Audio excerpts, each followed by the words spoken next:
SWSObay halkaan kaaga waa jeclahay oo waxaan la halmaami karin baad u tahay horse oo waxaan la hilmaami karin baad u tahay horse halkiina ka sii hayo hakaduu idinge degmo ilaa heer gobol madaxda hay'adda SWSO ururka nabadeed dalada Jubbaland ee haweenka Jubbaland dhalinyarada ka kala socota dhamaan laamaha kala duwan ee hay'adaha dhalinyarada ee Jubbaland nin walba masiirkiisa meeshuu fadhiyo ayaan ku salaamay waxaan ku salaamay assalaamu calaykum waraxmatullaahi wabarakaatuh salaan kadib waa fursad weyn bay noo tahay in maanta la wada hadashiyo oo miiska wada hadalka la wada keeno dhamaan ururada dhalinyarada ee ka jira deegaanada Jubbaland khaasatan degmada Kismaayo waxaan ogsoonahay 40 dhalinyaro inay meesha magaranaysaa lagu marti qaaday oo ka kala socda ururo dhalinyaro oo kala duwan magac kasta oo la baxane ku soo dhawaada shirkan waa shir magaranaysaa wada hadal waxaa meesha fadhiya golihii dhalinyarada Jubbaland oo xubno ayagana ku soo darsaday wasaaradii baa fadhido waxaa fadhido ururkii haweenka dalada nabadeynta degmada Kismaayo dhammaan waxaan rabnaa ayagoo markhaati ka ah in dhalinyarada ay wada hadlaan wixii wax tabanahay la dhageysto wixii naga maqan aan ku soo darno wixii ma garanaysaa yaan rabnaa wada hadalkan kuma ekaanayo maanta kaliya wuu noo soconaya ilaa xalka ugu dambeeya la gaaro insha Allah taala aad baan uga mahadnaqayaa SWSO qabanqaabada ay noo fiisay gogosha ay noo fiisay waan qiimeynaa waxaan soo diyaariyay wasaaradda iyo hay'adda SWSO inay ka soo wada shaqeeyeen in wada hadalkan dhalinyarada uu bilowdo maanta uu dhaco aad baad ugu mahadsantihiin waxaan idinka digayaa in aan garanaysaa wax conflict keenaya aan lagu hadlin oo lagu si degan oo magaranaysaa maskaxiyan loo hadlo aad iyo aad baa u mahadsantihiin waqti badan marna inaan lumiyo sida ay sheegtay Xaliima Godane sida ay hooyooyinku idinku gowbaabiyeen waxa la idinka rabaa inaad la timaadaan xal waxa la idinka rabaa sida aad ku soo celin lahaydeen ururka dhalinyarada ee Jubbaland ee hadda baxay oo aniga laftayga hadda aanan ogeyn waxa ku baxeen soo ma garanaysan in marka la soo celiyo oo iyaga laftigooda saad ku keeni lahaydeen sababtoo ah maadaama la idinla dardaarmay oo la idin yiri waxa la idinka rabaa inaad horumar ummadan gaarsiisaan in aad hilmaantaan dardaarankii annaga aan wali ka faa'iideysan ee ahaa waxaa tiin dhalinyaradii berri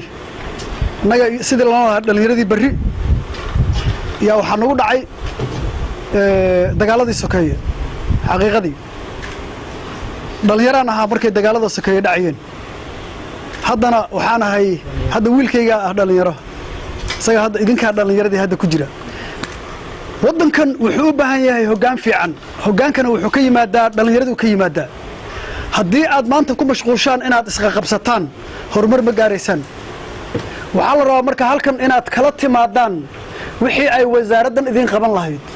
waxaan u mahad celinayaa hooyooyinkan nabadda waxaan u mahad celinayaa hay'adda intaas yaan ku ekeynayaa wixii idinka soo dhex baxa ayaan anigu wax ka oranayaa insha Allah taala aad baa u mahadsantihiin okay xilligii quraacda ayaa يعني تهربنا كهذا عبد السميد أصلا قانا دور مرة إيماني وزيركي هذا حلك لقى قاضي كي كهري انت لا ونحرسته انت هو تجوزار ده لما كان دنيرة هذا بحي هدي نجح وهو شاطر نجح ما قبسنيش ايوه حقبسنا سقف في شاطر ها لما كان دنيرة قايلنا مساحة نقصن مسات دنيرة لن ايه هستانبا مشكلة عاية مع لما كان سياسة مقعد عبد الوهاب حكومة مقعبين وحكومة مقعبين وراك أصلا سوما كسبت وزارة سبورتسكا marka mushkilada dhan waxa wada wasaaradda dhalinyarada wada nimankan ayaga magacaabay nimankan ayaga dhalinyarada u qabtay hadda wasaaradda sport youth ma sheegi karto hal urur dhalinyarada ay siiyeen waraaq fasax yani xilligaas ilaa hadda waxa uu dib ordin anaga waraaq fasax kaliya hadda u baahan tahay hotelna wax ku qabatidoo kale yani kuma qaban karto inaan masuuliyadda soo martaa sama nabasuudii war toos waxa ku leeyahay wasiirka sportska yaa wuxuu yiri waraaq ma siin kartiin qof aan ka ahayn ururkaas ururkii naga tagay wala ma ahan amarkaas awoodda siyaasi marka haddii marka yani meelahaasna wax ka sheegaan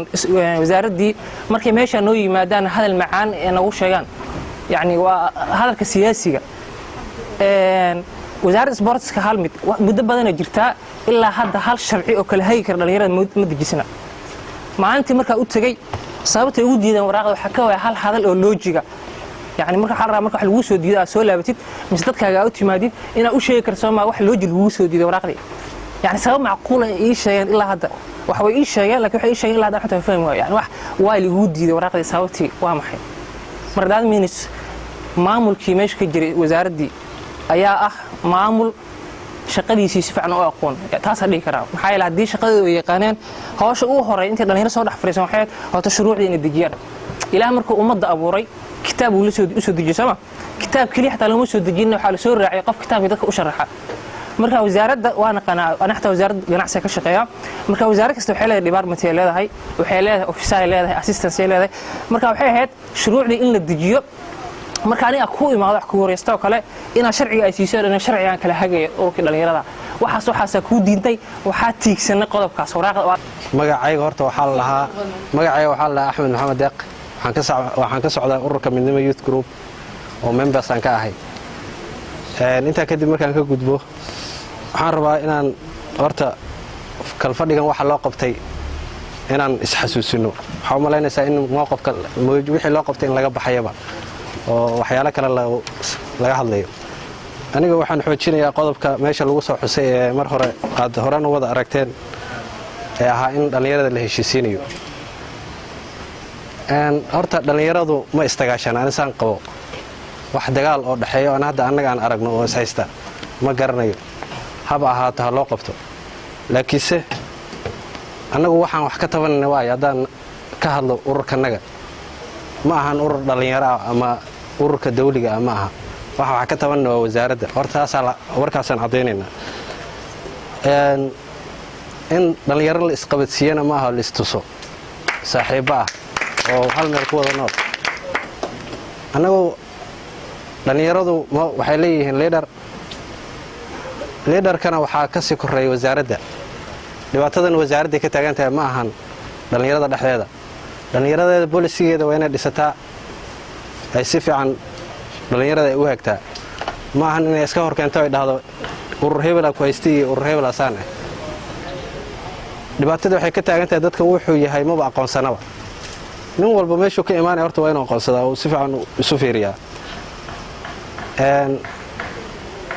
waxaan idinka raaligelinayaa si yar kulul baan u hadlayaa intaa kadib markaan ka gudbo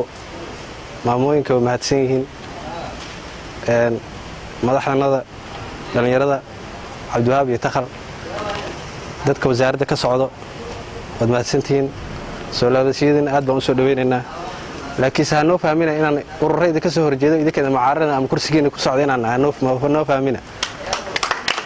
taa ma jirto aniga urur waxaan ka socdaa midnimo la dhaho dawli ma aha ururada adduunkana way ka wada jiraan urur aan dawli ahayn iyo urur dawli ah labadana bulshada wax wada qabtaan midna dawladda ha ahaado midna ha ahaado social society-ga ma la waxay dhahaanba ururada bulshada annaga taasaan rabnaa inaan wax ka qabanno dalku waa wadan leenahay waxaan rabnaa inaan wada dhisno maxaan ku dhisnaa marka annagoo ishaysanno oo isfahanno baan ku wada dhisi karraa muhiimadda taas ah ma ahan inaan geesgees isu istaagno mar walba waxaan ku celinayaa aniga wasaaradda shaqadeeda ha ogaato si fiican ha u qabsato aniga waxaan jeclaan lahaa wasiirka inuu fadhiyo iyo wasiir ku-xigeenadii agaasimaha ay noo kala garqaadaan annaga inaan wax khalad leenahay iyo inay ayaga khalad leeyihiin anigu ma u malaynaya inaan annaga hadda ishaysanno oo wax saa u sii weyn u jiro laakiinse dee waxaad u malaysaa in la leeyahay oo la buunbuuninayo wax baa jira khilaafaad ma jiraan dhalinyarada dhammaan way iswada yaqaanaan ururkan dawliga aniga waan aqaanaa in badan marka waxaan jeclaan lahaa in si hoose laysu fahmo personal interest yaan nin walba yuusan fiirinin anigu waxaan kusoo gabageynayaa waad iga reel la'aanaysiin asalaamu calaykum waraxmatullahi wabarakaatu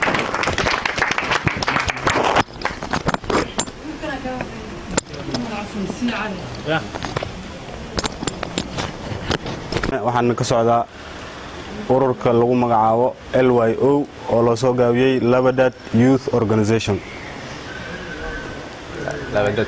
Labadad Youth Organization Labadad waxaa laga wadaa labada wow meeshii ay kolbaxayeen oo maxaa korontada Soomaaliya dabka meeshii lagu soo wareejinayo ama sida ay u taqaanaan daamka ama faanoole sida ay u taqaanaan marka dhalinyarada labada wow ayaan nahay intaas kadib waxaan nahay urur aan dawli ahayn civil society aan nahay muhiimadda meeshaas ay ku qoran tahay oo loo baahan yahay markaasi in laga hadlo oo ah waxa adiga markaasi tabanaysid xaqiiqatan annaga wax badan waa idin dhageysanayna waxaad ka hadlayseen waxyaabo aad tabanaysaan eedan waxaad dusha ugu tuurteen wasaaradda ani wasaaradda kama socdi oo wasaaradda uma hadlaayo laakiin ani eedda waxaan dusha ugu tuurayaa raggii meeshaan ka kacayay oo ahaa ururka dhalinyarada dowlad goboleedka Jubbaland maxaa yeelay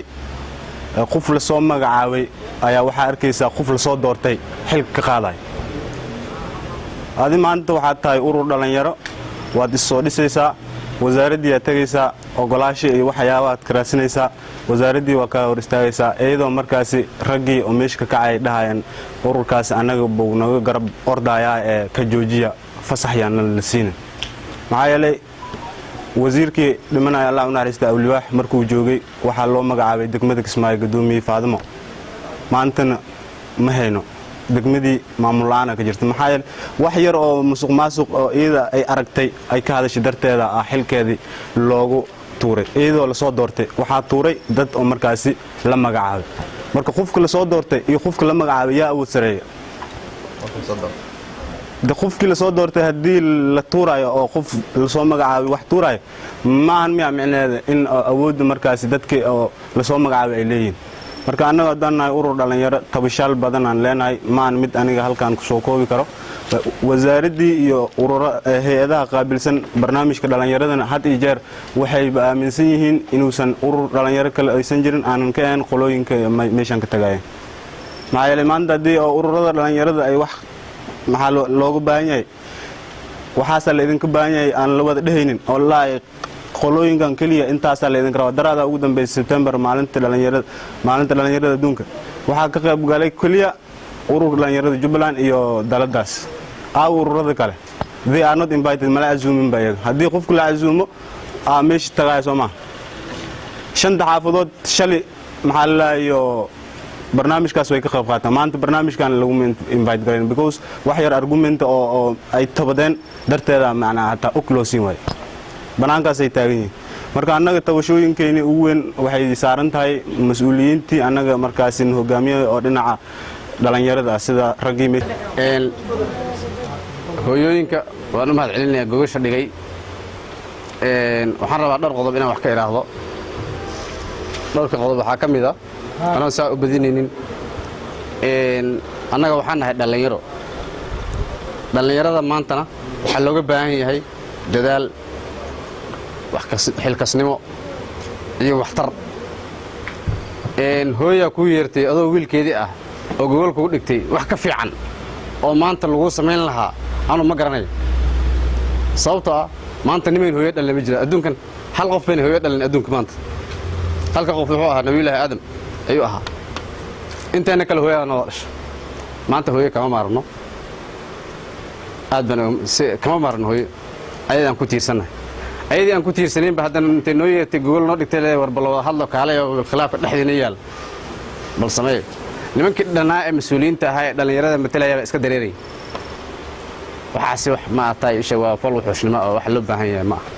sidaana qaabkan hadda ay ku baxeen qaab ay ku matali karaan dhalinyarada Jubbaland ma aha wasaaradda waxaanu garanaysaa u sheegaynaa in awalba anoo kalsooni yar ku qabay haddana maanta intii u dambeysay waan kala laabtaanay shakhsi ahaanteeda waan kala laabtay wasaaradda ee u taallaa qaabkay ma garanaysaa isha Jubbaland dhalinyaro u dhiganta ama matali karta qaabkay u soo dhisi lahayd sababtoo ah sidan si ay ku matali karaan dhalinyarada Jubbaland ma aha nimankaas intaa waa intaas annaga hadda bal inteena soo hadhay waxaan looga baahan yahay talo waana loo yeeray waxaana loogu yeeray waxaa bal wada hadlo oo wixii dhexdeena yaala iyo qaabkaad ku hormari lahaydeen adduunka bal meeshaad wax ka qabsan lahaydeen bal idinka isfiiriya oo dib isugu noqda maxaan haysanaa anaga haddaan nahay dhalinyarada Jubbaland kismaayo maxaan ku haynaa zero level baan joognaa tallaabada maxaan hor ugu qaadi karnaa way forward maxaan samayn karnaa what can we do maxaan samayn karnaa horta safar is-og ayaa wada safra haddaa adi meel u socoto anna meel u socdo laba gaari oo is-ogeyn baan kala raacinaa laakiin laga yaaba ma garanaysaa isheeg hadhow inaan meesha ku kulanno laakiin haddaan is-ognahay isku gaari baan fuulaynaa somo haddaan is-ognahay isku gaari baan fuulaynaa isku wadano aan marayna waan isu heshanaynaa marka waxaa loo baahan yahay unity midnimo ayaa loo baahan yahay midnimona ayaa ma garanaysaa isku duubniha wax walba lagu gaaraa iyo hanaan iyo horumar iyo wadajir iyo wanaag lagu gaaraa marka anagoo hadalka sii badinaynin waxaan rabaa qodobka ah inaan ku adkaysto nimankii baxay qaabkii lagu soo celin lahaa waan ka wada hadlaynaa laakiin qaabkaasi qaab hadda ay dadku mateli karaan ama shakhsi ahaanteeda anaa iska hadlaya ay igu mateli karaan ma aha mana u qalmaan nimankaasi inay aniga matalaan marka qodobka waan ku adkaysanaya haddaad ilagu raacaysanaya haddii kale ka sokow anaga intaynan soo hadhay waxaana looga baahan yahay talo aan tashanno nimayo aan tashanno oo aan ku tashanno oo wixii dhexdeena yaallo khilaaf qaabkan hadduu jiro weeye qaabkan ku xalin lahayna annaga aan isweydiinno hooyooyinkii way mahadsan yihiin gogol bay noo dhigeen aad baan ugu faraxsanahay gogoshaas gogol la dhigo maanta midii ugu sharaf badnayd yaan fadhiyaa maanta waxaan ku abaalgudo ma garanayo madaxaad ii saarantihiin hooyooyinka aad boqolkiiba boqol madaxaad ii saarantihiin waa idin soo dhaweynaya waad mahadsantihiin asalaamu calaykum waraxmatullahi wabarakaatu kulley annaga sidaa day maamada sheegtay waxaan nahay dad 27 sano qaxooti ah soo arkaya hooyooyin dhibaataysan dareemi kara baahida qofka bini'aadanka waa markii ugu horreysay horta aan shir Jubbaland ama seminar waa markii ugu horreysay laakiin marka hore waxaan ku farxay sidaan u kulannay laakiin markaan arkay rag dhalinyaro ah oo isfahmi la oo hooyooyinkii dhalay ay u yeereen la murmaayo adduunku waxaa ka jira policy administration sharci qofka hadduu respect lahayn respect is two way traffic for the English xushmadda hadduu qofka lahayn hooyadaa kula hadlaysa inaad hadasho horta waa qalad simple haddana adigaa lagu yeeray meesha adi tala lagugu yeeray oo taladii aad imaatay ma aha inaad gacmatataag ama buuqdo aad baa looga fiican yahay hooyooyinka Soomaaliyeed aad baad u mahadsantihiin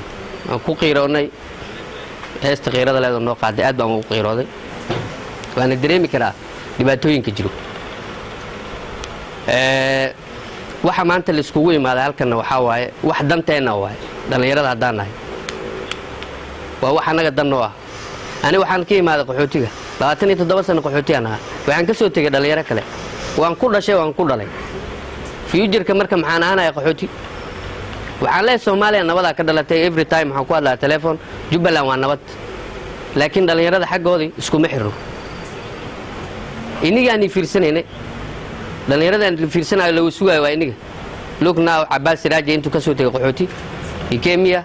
xusuusta Muqdisho steepkii u dambeeyay dadkiisu shaqeynaayo dhintay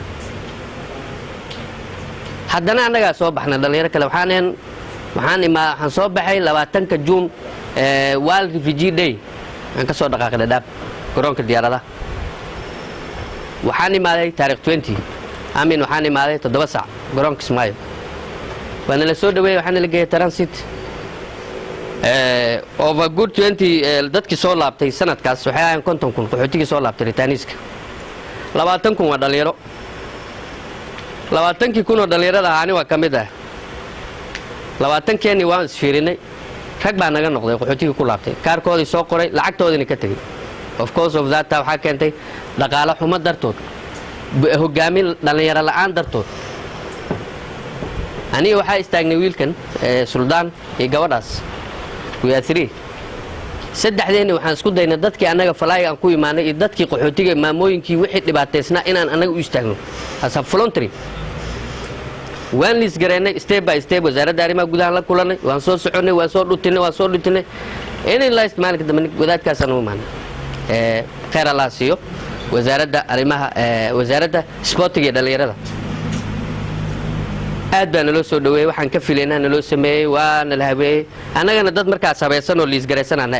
maamadii u dambaysay oo handicapted iyo qofkii u horeeyey liiskoodii aan haysanay horta waxaa waaye maanta waxa meeshan loo fadhiyo ma aha wax damboo la qaban doono dhibaatada maanta taagan waad dareemi kartaan waxaad arkaysaa hooyo Soomaaliyeed oo cunug xambaarsan qaxooti ka soo laabatay dhagax dhisayso qofku waa inuu maskax u leeyahay uu qiiroon karo ma inaad fiiriso waxa cunto ma inaad fiiriso labiskaada waxa ka dambeeya fiiri baro runtan ku sheegi in Soomaaliya markii loo Jubaland waa peace waa nabadgelyo laakiin waxaa joogan 27 sano qaxooti yaa waxay sugayaan Soomaaliya inay nabad noqoto maalin kasta hooyo Soomaaliyeed operation ama dhibaato ama xanuun ugu dhimata travel jidkan ay ku soo jirto ani waxaan dhihi lahaa Soomaaliya ma aha maanta xal uma aha Jubaland dhalinyaradeeda in gacanta la isku tataago ma maxalimaad sidan ma heblowa sidan ma aha marka anaga aan wax isla qabsano oo aan gacmaha isgashano oo taladii qofku waalid caasi ah horta caasi adduunku meel ma gaaro haddii ani maamadaas aan maanta wax dhaho caasi ana because she is my mom waa hooyadii inigoo dhan hooyana wada dhashay marka ma aha inaan taladii ka diidno oo ka hor imaano marka hore waxaan isku daynay inaan maamooyinkan aan khilaafno rag baa shirkan ka baxay because maxay fiirinayaan the interesting money lacag bay fiirinayaan lacag waxa kuuma tarayso naaw kismaayo intaasoo qof oo hooyooyin dhibaataysan intaasoo dhalinyaro dhibaataysan dhalinyaradii la kontonki kun oo soo laabtay 20 kun meeshan ay ku jiraan the risk waxay ku yihiin inay galaan al-shabaab because of economic crisis ani maanta hadii liidho anoo magaalada ruux ka kaseenin aqoonna lahayn xirfad skills lahayn hadii liidho 10 kun qaada jidka bombo geli oon educated in qof wax bartaan ahayn waxa sameynaa waa dhalinyaro waa inaan ka fakirnaa future-ka koow dhalinyarada labo sidaan wax u qabsan karnaa oo dhalinyaradan budgetyada adduunka waa dhageysteen markii Soomaaliya la tago like priceless maamul soo noo sheegtay budgetka soo baxay World Bank Vision uu bixinayo waxa way most dhalinyarada iska leh wixii anaga aan lahayn waxa lagu shubanayaa back account ay ku dhacaan anaga waxaan sugaynaa wax jeebka la soo gashto no adduunka waxa la isku dilo waxa way oo wax lagu qabsado in maskaxdaada oo degan xushmad aad ku raadsato wixii aad nidaamka inteenan aan ku tashano leaderka ma wax la iska dhigo mashaati inta soo xirato aad jaakad soo gashato yoo dadani leader aan leaderka waxa ka dhigi karo waxa way waa hooyo waa marka aad qof baari ah tahay oo maskaxdiisa degan tahay laakiin ma in aad inta soo labisataa dhalan leader aad book soo qaadato wixii keenaba aad inqilaabto hadda shirki saaka naga istaago oo kala tagno dad badan baa wax ku weyn like anigoo kale fursad u meelan intaan ka dhaxal ninkaas muxuu dhumiyay marka hadda ani ma garanaysid no ninka muxuu dhumiyay fursadii ani teedii u dhumiyay asoo fiirinayna baahidii dadkii aan ka soo tagay baahidii haysay ayaan sheegi rabay yaa dhumiyay ninkii madaxda ahaa marka ninkaas horta inaan aragno u yeerno way fiican tahay dhalinyaro gacmo geel jir Soomaali maxay dhaad hoosa loo dhaqaa waan igu daanu maleeyay maadaama aan hadalkan ku qiirooday waa maasantiin anagana aad aan ugu faraxsanahay magacaygu waa Cabdalle Maxamed Abduqaadir waxaan ka socdaa ururka wada jir ee xaafadda Dalcadda ururkaas waxaa la aasaasay 2016 waxaan u mahadcelinayaa wasaaradda isboortiska uuna laga fadhiya kusimaha wasiirka iyo hay'adda maama Xaliimo aad baan u qiirooday maanta markaan halka imaaday anigoo ku dhashay magaaladan xaafadda Bulablika ilaa hadda ma arkin wax saan nabadeen u raadinay dhowr mar noo maqlo ururka nabadeenta oo maamooyinka haweenka ma sha Allah marka waxaa jira wallahi waa ayaan dara in maanta la horta aniga ma adacsan wax la urur dhalinyaro Jubaland jira run baan fikirkaygan ka hadlaa mugta urur dhalinyaro oo Jubaland nolosheeda ma arkin qof dhahay urur dhalinyaro ka socda laba nin oo iska socota ana ma arkin laba nin oo iska socota warkooda ay sheegeen waa lagu magacaabo cid magacaaban garanay meesha lagu magacaabo nin walba fikirkiisu ka hadlaa laakiin waa ayaan dara maanta inaan nabad raadino urur la isku waco oo aan meeshan magaaladan waxay magaalooyin kale nooga hormareen oo koonfur galbeed ilaa iyo galmudug ilaa meel bay nooga hormartay waa cadaalad darro anaga dhexdeena yeeshay laakiin wiil yar intuu soo baxa anaa urur guddoomiye ah mana iga daba hadli karti wax meeshaan lagu arkay inaan runta isku sheegnaa fiican waa mahaysan yihiin maamooyinka oo shirka noo qabtay iyo hay-adda maasha allah kolley wasaaraddiina way nala joogtaa wasaaradda waxaan ka rabnaa war rasmi dadka run soomaalida soomaaliku laba kala warlaadi kala warlaa laba kala barlaada laba cafan mamahdan gelina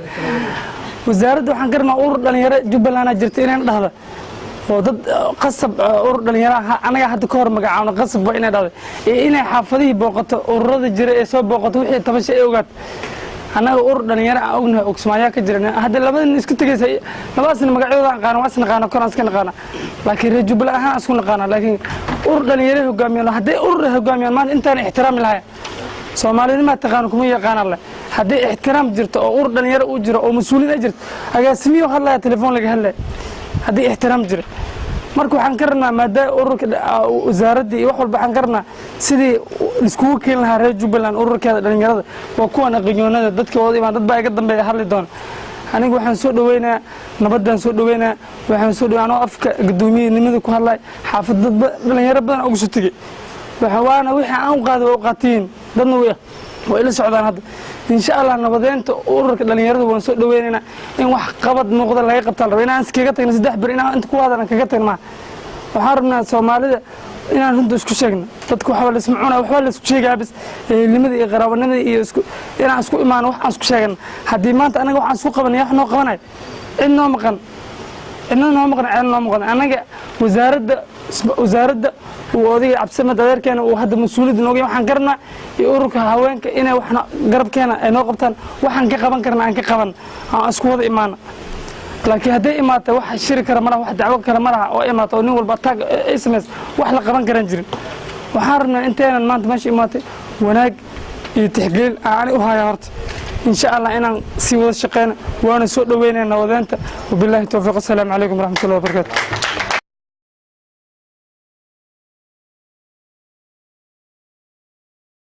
هبلدي وبري ما لي جري لا وحده ليلة شلي رج وحاجوي عبد الوهاب يتخل دليلة لكن ما أنت كورك سناي أنا وشلا كورك سناي ما أنت كورك سناي خلاص أيجا ويد جوجان لكن نك رجع هرتيسا وح لغير هذا جدالكيس وح لغمرة رجع نمتك أيا وحدة إن أسي الصراحة راحة إن أسي راحة وهالشي لكن إن هذا كل يوم عجيب مثال الصراحة راحة وحيلتها شركان يجوشار وحسنت رؤى يوث كواه جوشة وحد جي هويين كنا دقي وحليم جودوني أقوى الرئيس وكم حسنت جزاك الله خير علينا جوشة حليم جودنا دكتي كمان نعرف إني أنا دكتي تخل عبد الوهاب بكر إن جوشة أنا نودجان وأنكو عم بارين إن جوشة أيق أيلهاين إنه هويين سومالد ما تنودجان أو دلني ردي أنت سوي يدان أو رد يدان إني أنا نوقفتها كمان نعرفين وجماعة نافدين تخل عبد الوهاب أنا وقفديني هرت دليش آليدهن إذا كنا قاطعان وياكو قبل كل بعد أو أعرف إن أنا كجهلاي واتور نقطتين شالي أنا قاعد أوجحن أنا شخصي هان شالي وحن كما ما هي نينا أري الرعي مركز أوحد هاي لا بعده هيل بالوسينا يا أري الرع وفرحي جستي وحن سكوده إن أنا مركز أصل كي أنا الله يسلقوا سماه سوماليدو ويلوال باوحد اللي عتكر يسكر مركز هنجروا أول مركز في رشيد وحن دان وسوي إيمانا يا هنجروا بيسوي إيمانا يا أنا جود هذا السيناء وحلوير مركز الوعد على وسينا وراعي أري مركو كاني أيا وحيري laba cad oo lafa ah oo tagooga la siiyay markaas wuxuu laba kasta waa insa saaray laakiin laba tagoogood isma saareen waxaan shal halkan ka eeray anigu wax kasta waan filay laakiin ururkii dawliga ahaa internationalka ahaa ayaa uradii madaxa banaana oo hadda ayagu wax raadsanayo oo seen activity-gooda raadsanayo oo ayaga dhiiri gelin lahaayeen oo ayaga shaqada u qaamin lahaayeen oo work plan ka siin lahaayeen ay ayaga xanaaqayaan markaas wuxuu leeyahay Cabdi Takhal klibka hore Umar kuma arki karo klibkaaga aniga kuma arki karo هاو سيكون عادي مسؤول ما تهي قبل كم كهل كرت عبد الوهاب هذا جو ساوى هلا كهل كرت ها كهل كرت وحالين هاي مركي شلي عبد الوهاب يتخل مجا عيسى الله يوم مقال لكن وحن لها يوث بان لها شليته لكن ما أنت أنا هوسا ودا دقيقة بكوس ميلان كل فاسان هست لكن شلي ميلان هذا كي كشيء ده ما نيسني وحن ليه هاي قدومي هي جوال كات هاي gudoomiyihii statekaa tahay xaq ma lahaydeen shalay inaad hooyooyinkiina dhale aad ka yaacdeen oo ma arka aniga ood ka yaacdeen anagana haddaayta markaa raaligelinta bixinayseen dhallinyarada maynaa dhihin aniga boontigii qornaa hooyooyinka keliya aad raaligeliseen hooyooyinka keliya aad raaligeliseen aniga maan qaadanin recommendationka aad bixiseen only maamooyinka oo aan isqabsateen technical ahaan laakiin intaas oo youth oo ka socda ilaa iyo 10 iyo 5 iyo 10 dhalinyaro mayna ahayn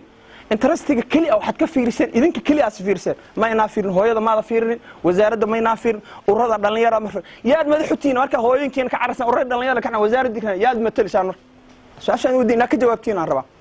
okay waxyaalahan tabaneen waxa kamid ah inaad idinka noo dhaxaysaan wasaaradda iyo amniga oo aad tiraahdeen hadii inaan activity qaban aan rabno aad leedihiin annaga ka urur ahaan waxana soo gudbinin no maya lama gudbin karo wasaaradii anaga aad taa ka noo dhaxaysatiin gaadhiga hadii taa ka loo dhigo ma gudbi karaa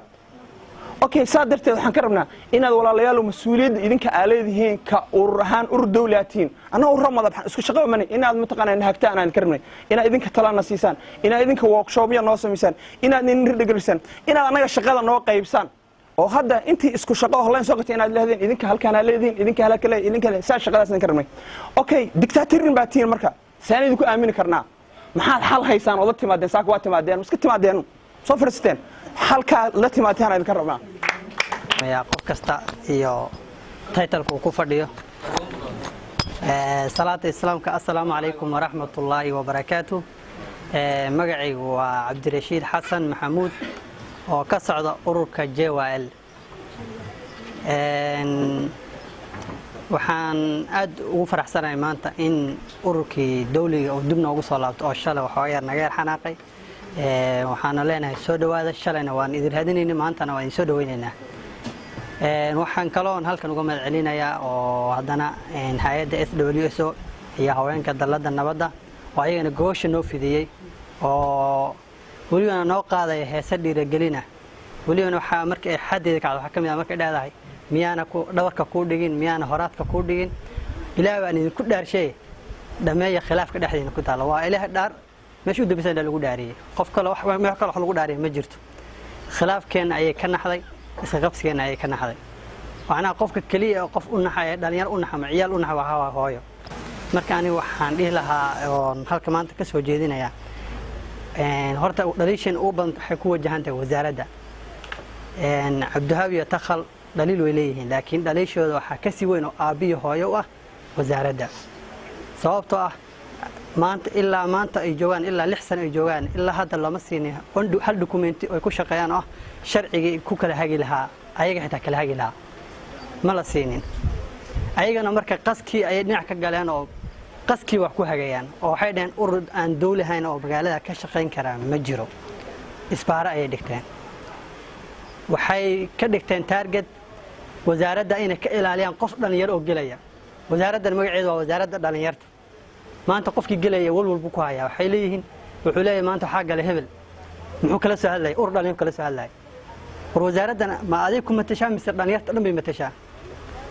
qof kasta oo wasaaradda gala waa u simantiin laakiin adiga mas'uul uga ahaa waxa la rabaa qofkaas in adigu ku imaado dhaliishiisa aad ka dhageysato adiga aad marka hore wax ka qaado safiir u noqoto adiga marka meeshaada gabto maxaan sameeynaa waxaan aadayaa wasaaraddii tawashadeeda dhageysan lahayd wasaaraddiina markaan tawashadeena u gudbin iyadina waxa waaye waxay kuwii maqnaa way ka sii dartay Cabdihaabi ay way ka maqnaayeen ay way fadhiyaan meeshina kamana maqno kamana muuqdaan oo ilaa maalin boonka u tagto wax wara kuma siinayaan ma ku dhahayaan walaalo sharci kuma hayee magaalada si kale uga xamaal urur dhalinyaro lama ogol kuma dhahayaan ma ku dhahayaan bariwan ku imanaa sharci ku siinayna ma ku dhahayaan way ku wareejinayaan meeshii kaga tagayaan marka ani waxaan leeyahay Cabdihaabi iyo Takhal ururka ay hogaamiyaan waxaan dhihi lahaa horta sida wax u hogaaminaysaan ma aha sidii urur dhalinyaro lagu hogaamin lahaa waxaan oo dhalinyaro idinka maanta mas'uul ka ah magaca title-kaas aakhire waa la idin weydiin qof kasta waxa waaye mas'uul can raciyati qof kasta waxa raciyadiisa ayaa la weydiinayaa wax qof kasta oo ku dayacmo magac dhalinyarnimo idinka mas'uul ka ah si guud aa uga hada Axmed aa uga hada madaxweyne laakiin title-ka adaa isxilqaamay aniga gudoomiye u ah dhalinyarta oo dhan waayahay ma ka soo bixid oo baahidooda u dood haddaad ugu doodi karin iska dhig halkan maxaad u haysaa waxaa la rabaa inaad xilkaaga garan karto oo ka soo bixi karto wax kasta u qaban karto wixii aad qaban karin waxa waaye inaad sheegato dhaan wax ma qaban karo walaalayaal kale ay la qabto dhalinyarta waxaa la rabay inaad hagto waxaa la rabay urur kasta inaad adigu dalad u samayso oo dhahdo daladaas aan aniga sameeyay ama daladaas aan ictiraafsanahay dalada urur aan ku jir lama shaqayn karo shaqooyinkaas dhan adiga ku yaaleen laakiin adiga waxaad noqotay nin aan mas'uul ahayn ururka dhalinyarta maanta ma laho center intaas sano waa joogteen hatta loo dhisay mid ilaa waagaas maxaa hadda hal xafiis furan weydeen oo ama hal hol u kiraysan weydeen 300 dhalinyaro mid $1 bixisaas ka bixin lahayn bishaashi kirada meesha qalabayntan anaga qalabaysan lahayn maxaa center u sameyn weydeen oo u kireen weydeen guri 300 ama $250 waa idinka garan waay midda kale in fanka Jubbaland dhalinyarta maalmoba u dhaco yaa u sababa adaa u sababa 85 90 waa dhacal leeyahay baydhabo maalba ka faa'iideystaan oo Puntland way ka faa'iideystaan laakiin ana waxa ku faa'iideysan weyn dhalinyartan kule nagu shaqeyso oo proposal inta ku diyaariyaan wax walba oo fan ah UN kaaga soo dhicay hadda NGO ma UN international kaaga soo dhicinayaan wax laakiin adiga ku shaqeyn lahaa dhii lahaa walaalo kale shaqeey oo garbeey noqdo ayaa ma garanaynin ba waxa ka jira kaliya waxaad aragtaa on adiga nimankan aan u malaynaysan title-ka ku socdaan war title xukuumo kordhinayo waxa title ku kordhinaya inaad ummadaas sumcad uga tagto sumcad dhaxal ku noqonaysa bari ka maalin waad ka gudbisay wasiirka dhalinyarada ku dooran lahayn hadii maanta aad noo qaban lahayd wax fiican waxaan ilaa anaga Cabdihaab baan wadana Cabdihaab baan rabnaa maadaama si fiican noo hagay laakiin maanta Cabdihaab wuxuu noqday inuu la xifaaltamo cunug yar oo wasaaradda tagay ama wiil yar maanta intuu urur maanta iska sameystay uu dhahay wasaaraddan tagaya ninkii wuxuu ka dhigtay target marka taas mas'uuliyadiisii ma waxa la rabay Cabdihaab inuu meeshan uu ka sii gudbo oo intuu sameeyay system saxsan oo aniga nin walaalay waa in soo hagay heerkan ay soo gaarsiiyay darajo ka koraysan idii si aadi anaguna aan qoodinaan ilaa heer madaxweyne ku sii wadi kara lahayn laakiin mayna dhicin hadda laftirkeed oo fursadii aad wali haysato maanta ma ayadoo xilki ka degay maana kuma sheegay laakiin adoo xilka ayaan ku sheegaya maanta laftirkeed fursad ah qaladaadka ku saxda ayaa haysata dhalinyartii waatana intan dhalinyaro inuu wuxuu ku fadhiyaa magac urur ku fadhiyaa ururadan ma aha wax adiga ku khalkhal gelinaya u socdo ilaa hadda ma maqal urur hal urur sheegtay urur dooli ah ma ka maqal urur kasta oo la xulay ani waxaan civil society ma maqasho wax title-kiina ku haysta ma jiro laakiin idinku ma cabsi gooni ka qabo midda kale ururadaas hal nin oo cunay ma jiro arsaaqad adiga ku qoran nin ka hor istaagi kara ma lo seminar noqoda ama noqota shaqo noqota wax ka hor istaagi kara ma lo adaa iska hor istaagi kara hawa shaqeeyaan laakiin ururadan waxa la rabaa Cabdihaab iyo taqalo isku dabarida wasaaraddaas wixii nooga maqan aan si wada guud uga soo dhacsano anagu shalay wasaar hal dhaliil oo shalay ururka loo jeeday way yaraan dhaliish u badan shalay waxaan u jeedin wasaaradda oo ka dhaliilayno oo ku dhaliilayno inay ururadii madax banaana aysan ilaa hadda diiwaan gelinin ilaa hadda aysan diyaarin sharciga lagu kala hagi lahaa ilaa hadda aysan wasaaraddu hal dhalinyaro oo bay wadataa mooyee dhalinyaro kale aysan soo dhaweysanin bal maxaa dhalinyarta ka guuxaya ummadan waxa u ah hoggaan u ama dhaqaajin kara oo motor ah dhalinyarta waa motor waxa motor u noqon kara ummadan waxa waa dhalinyartii motorkii adiga fariisiyay waxaad kala baxday dhowr bilood kala baxday sanduuqa gashatay oo damtay motorku dasay gaari motor laana ma dhaqaaqayo bulshadana aan dhaqaajino inaga wada jirna waxa iska qabsayeen wax ma tarayo anagoo wada jirna Cabdihaab anagoo gudoomiye noo tahay aan wada dhaqaaqno aan iska gacanta is qabsano khilaafkeenan aan dhamayno dhaarta maamooyinka ay nagu dhaarinayaan aan ka dhamayno intaas ayaan ku soo dhaweeyay assalaamu calaykum waraxmatullaahi wabarakaatuh caalamiin aad u mahadsantiin dhalinyarada qaybeeda kala duwan iyo dhammaan ururada meesha fadhiya aad u mahadsantiin dhalinyarada iyo hooyooyinka iyo dhammaan ururada meesha fadhiya iyo fikirkiina saliimka iyo soo jeedinteeni iyo dhaliishii iyo dhammaan wax walba idinka magacelineynaa runtii intaad noo soo joodiseen iyo intii qoraal ahaan aad halkaas shalay kusoo gudaysay dhammaanta waan aragnay waxaan horta wax yar inaan aan iska fahansiino ururada dhalinyarada ama dalladaha dhalinyarada ururka dawliga iyo ururka aan dawliga ahayn waxa u dhaxeeya iyo ma jiraan horta urur dawli ah wax la dhaha waxaa laga yaabaa dadka inay aad iskaga qasan tahay annaga waxaa ahayn dalad dhalinyaro oo independent ah laakiin la shaqeeya wasaaradda waxaa independent entity oo wasaaradda la shaqeeya wasaaradda hadda ay noo keentay Jubbaland Youth Council oo wali shuruucdiisii waxa liisa aan arkay laakiin annaga waxaa ahayn dalad la dhaho Jubbaland Youth Union Network oo independent entity ah laakiin mandate ka haysta wasaaradda iyo diiwaangelinta ka haysata waxaan dalada kaliya oo u diiwaangasan Jubbaland oo ka shaqeysa ee ururada ku midaysan yihiin horta inaan aad isku fahnaa fiicneed daladeena runtii waxay ahayd waxaa shati loo siiyey in ay midaysa ama ay aruurisa ururada waxa la wixii urur sheegay inay hoos tagaan markii dalada la diiwaangeliyay waxaan ururkii u horeeyay aan la kulanay waxa ahayd JWL waxay 2016 waxaa gudoomiye markaa ka ahay Cabdullaahi ha waan wada fariisanay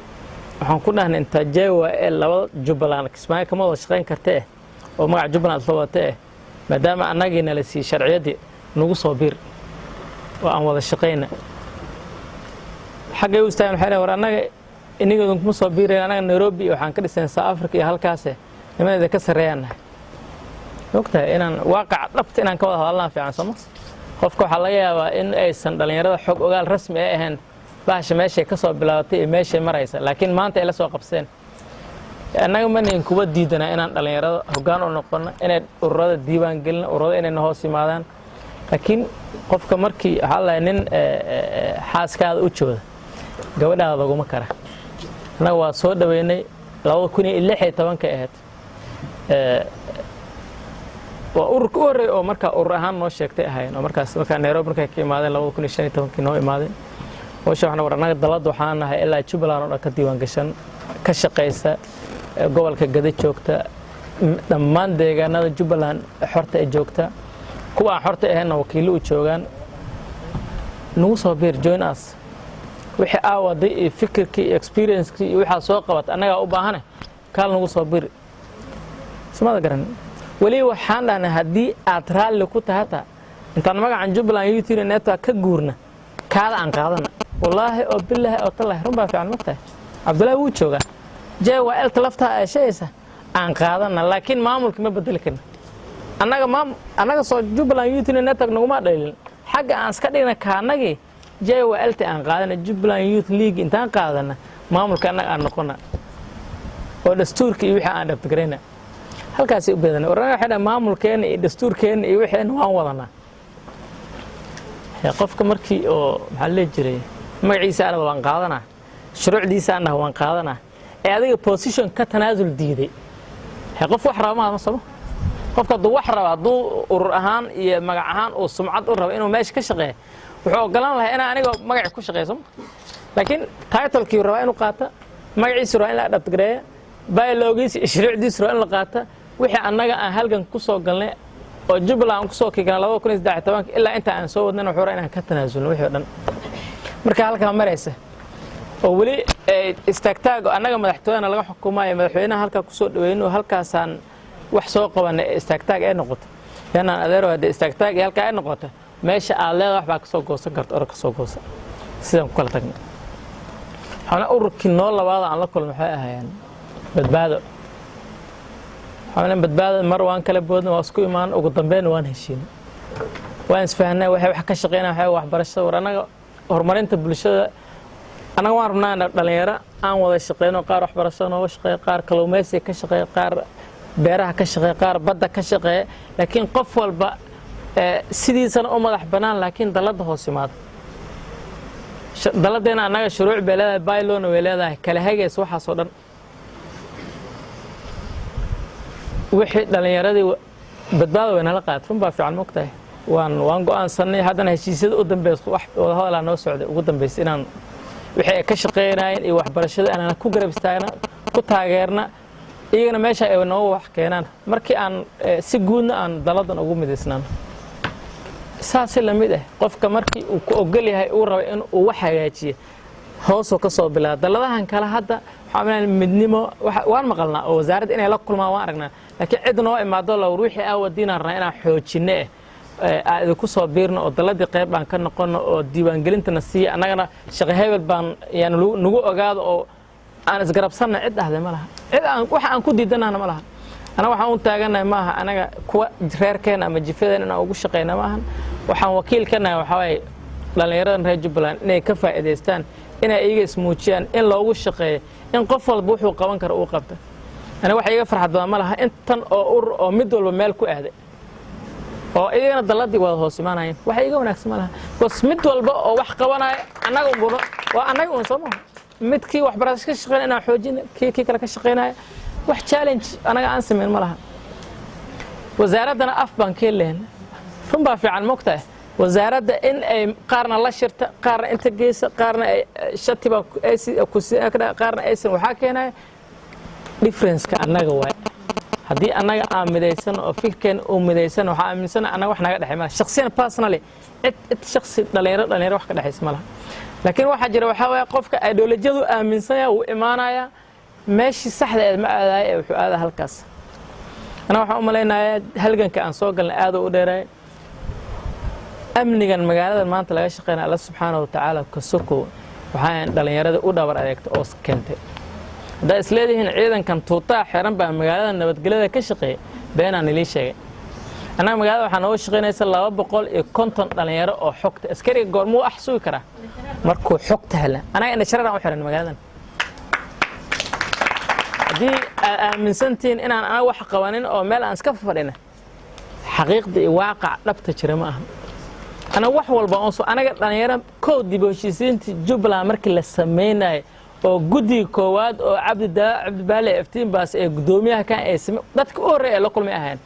qofkii u horeeyay oo madaxtooyada albaabka lagu dhabaxan oo anoo dhalinyaro u dooday daa aaminsantii inaan guriga iska joogay ama wax kale laga soo dhicay oo aaminsantii inaan iska fadhina saamood ana wada walba oo dhalinyaradan wax ay ku leeyahay soo marnay alxamdulillah maanta nabada jirta system nabada ka jira qofka ana heer waxa soo gaarnay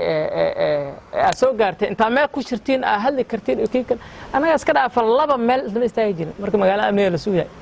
magaalada marka gacanta birta lagu hayay laba meel ma istaagi jirin iyadoo saaya mar walba dhalinyarada aan leh war maalinkeeda ay gaari doontaa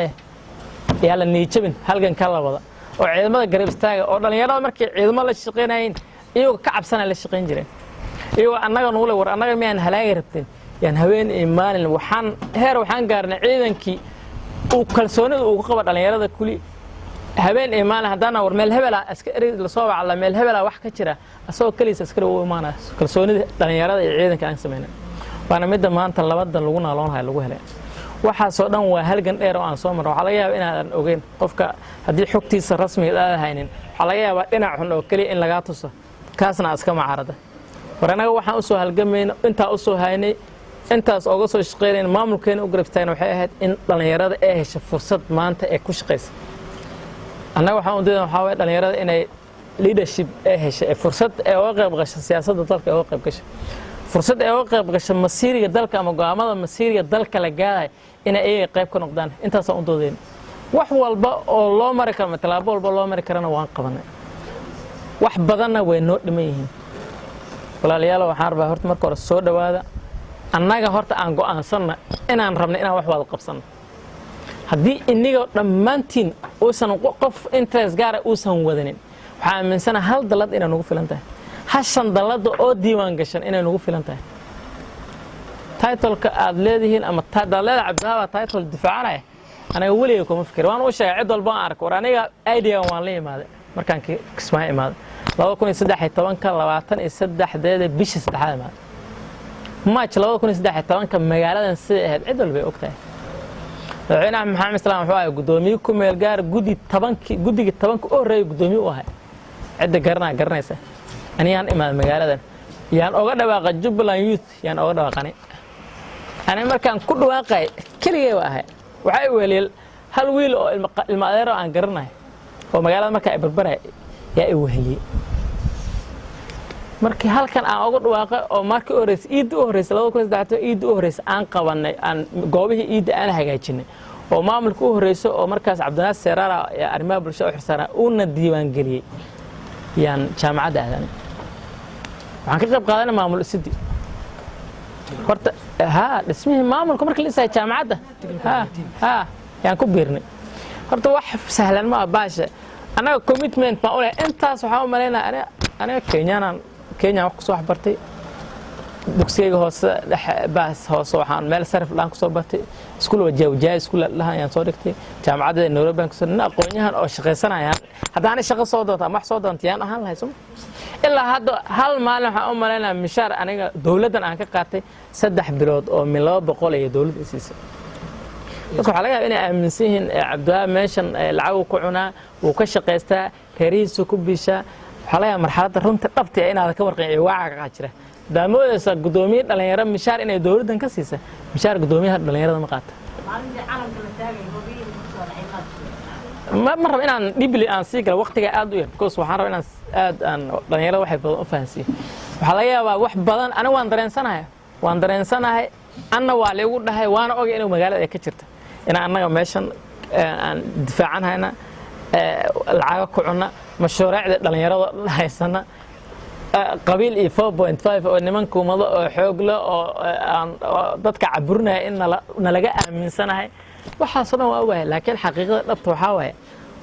waxa u maleynaa qof dhalinyaro aan is horfariisan aniga anoo isfahan darro aan ku kala tagayn in ma aaminsanan أنا waxaan aaminsan waxaan ahay inay dhalinyarada leedahay maanta aniga hoggaan ku hay waa sax barina adiga oo han kara ina adiga ogaata midan aniga aan ka shaqeey ina adiga bari adiga leedahay adiga laga rabo ina aaminta laakiin wixii adiga leh hadaa iska fogeysa ma adaa dayacay masaniga dayacay ani fikirkii waan la yimaade waan dhisay maamulkii dawladdu waan ka dhaadhicay dhalinyaradeena ilaa qaahire iyo sabab iyo jigjigi iyo caalamka ee shirarka oo qayb galayaan intaas aan gaarsan daa aaminsan inaan iska fadhino meel aan iska fadhino oo UN fan baa noqotay taas concept kala aaminsan waay fan kala noqdo la sheega dhalinyaradan muu ka noqon habeenkana muu ka noqon maamulku ka noqdo maamulku wuxuu uga noqdana waxa waaye waa systemka adagoo anaga aan qabsanay baydhaba adaad moodaysa baydhaba mashaariicda waa laga fuliyo waa sax baydhaba qofka markuu biyahan haafka u geeyo lama dhaha intii hore yaa ka soo cabay lama dhaha biyo haaf ma ekantaa ana way u fiicanta anaga inta kala dhameysuru dhaha qofka warunta maagto waa xaqiiqada ka jirta anaga waxaan leenahay madaxweynaheena waxaan la sameeyay system oo maaliyada adaga la sameeyay one treasury account waxaan leenahay cidii $1 nagu sameynaysa la xisaabtan sax baa meesha ka jira halka $1 account kan oo soo shubta hay'adaha UN kana maxay rabaan wiil tuug oo hal boorso wata iyo hal mil u soo dhiibayn suma garan wiil waa hal shakhsi ah qofkii aamin waa fiirin dawlad iyo maamul dhisan oo madaxweyne la institution dawlad aamin waa oo halka qofkan hal boorso soo wata waa kaliis kismaayo markaas oo abuura wixii uu ku kiilan lahaa iyo hal milyan waa la soo siiyaa soo Nairobi joogo consumer note ku diyaarsay waa la soo siiyay Jubbaland saas hata waxa lagu sheegay UN fan ka lagu sheegay ma doonarka qaabka wax ku bixin waa saas qofka requirement kiisa adigu baa laptopka ku diyaarsan waa u diraysaa maalinka lagu dhaha wax baa la sameeyana waa iska soo telefoon iska soo marinaysaa xarumaha la hagaajiyo meelaha la isticmaal lahaa waxa lagu leeyahay youth fan baa noqdana that is propaganda wax ka jir ma laha youth fan uu leeyahay oo imaado oo noqdo ma jira kismaayo anaga laba barnaamijaan sameeynay barnaamij waxa jirtay oo youth employment Soomaaliya oo hadda UNDP afar hay'ad ee wadaan yes program anaga waxaan qayb ka ahayn markii la develop gareynay UN youth strategy 6 component oo lahay ko component ko wuxuu ahay unemployment ila tackle gareey UN ta go'aansan waxay u sameeyaan joint program oo yes la dhahay youth employment Soomaaliya youth employment Soomaaliya markii la go'aansado in la implement gareeyo Soomaaliya waa dareemi kartaa waxa isku qabsaday wasaaradda implement garan lahayd wasaaradda dhalinyarada waa loo diiday wasaaradda shaqada iyo shaqaalaha la aadi mashruuciya iska lahayd dhalinyarada xagee la aadi shaqada iyo shaqaalaha Soomaaliya la aadi shaqada Soomaaliya gashay ilaa hadda 16 milyan ku baxdaa le hal barnaamijka Jubbaland lama qaban hal qof oo dhalinyaro laga shaqaaleeyo Jubbaland ma jirto madaxweynaha uu og cid walbana way ogtahay Soomaaliya oo dhan waxa u maleynaa cidda ka faa'iideysata aad u yarta maamul walbana waa hadaa aaminsantiin Puntland iyo Koonfur Galbeed ana waxa concept ka note ka shirarka Puntland oo qabanaysa ana u develop gareey aniga isku xir usma ana contact u sameeyay dhalinyarada aniga lead u anaga hadda aan eedan haysin aalada meel iska fadhiyo waay tusaale anaga dhalinyarada Soomaaliyeed kana halkan aan iskugu keen anaga Soomaaliya UNDP ay iga maalgelinaysay dhalinyarada Soomaalida dhan from that day wallahi oo billahi oo tallahi shirka hadda u damay gaalkacay oo taqalka imaada concept note-kiisa aniga qoray hada isleedihiin man iska fadhiyo meeshan waay war anaga adduunka waxaan ka nahay Soomaaliya lead aan ka number 1 aan ka nahay hada isleedihiin niman aqoon darro meesha la fadhiyo oo jaahiliina meesha fadhiyana war waxa soo martay wax ka badan anaga soo marnay annaga waxaan ku qabsanahay tan aniga aan haay tan adiga ahays markaan isku darno waxa aaminsana meesha hadda aan joogno inaan ka dheeraan karno soo sama aaminsanadin aan ka shaqeynaa sidaan waxa aan haysan aan ku xoojinay ana waxaan haysanaa dalad oo experience leh Jubbaland 2013 ilaa hadda ka shaqeynaysa taa ma xoojin karnaa oo ma iska diiwaan gelin kartay anaga diyaar inay shaqada qabatiin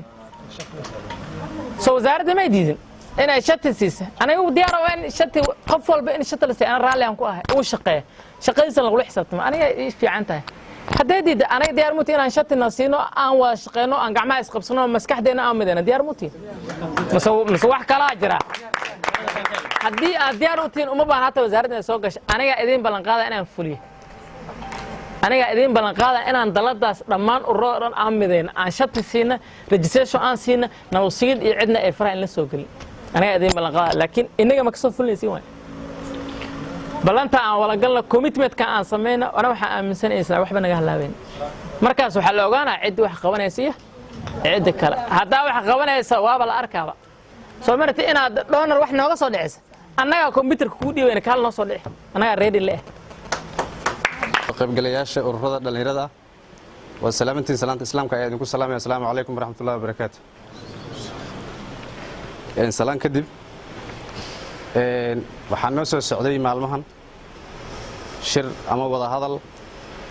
muddo 3 bari oo maanta ku egtahay waxaan marti u ahayn dalada hooyooyinka iyo hay'adda SWSO oo soo agaasintay wada hadalkaas wada hadal dheer iyo dood fara badan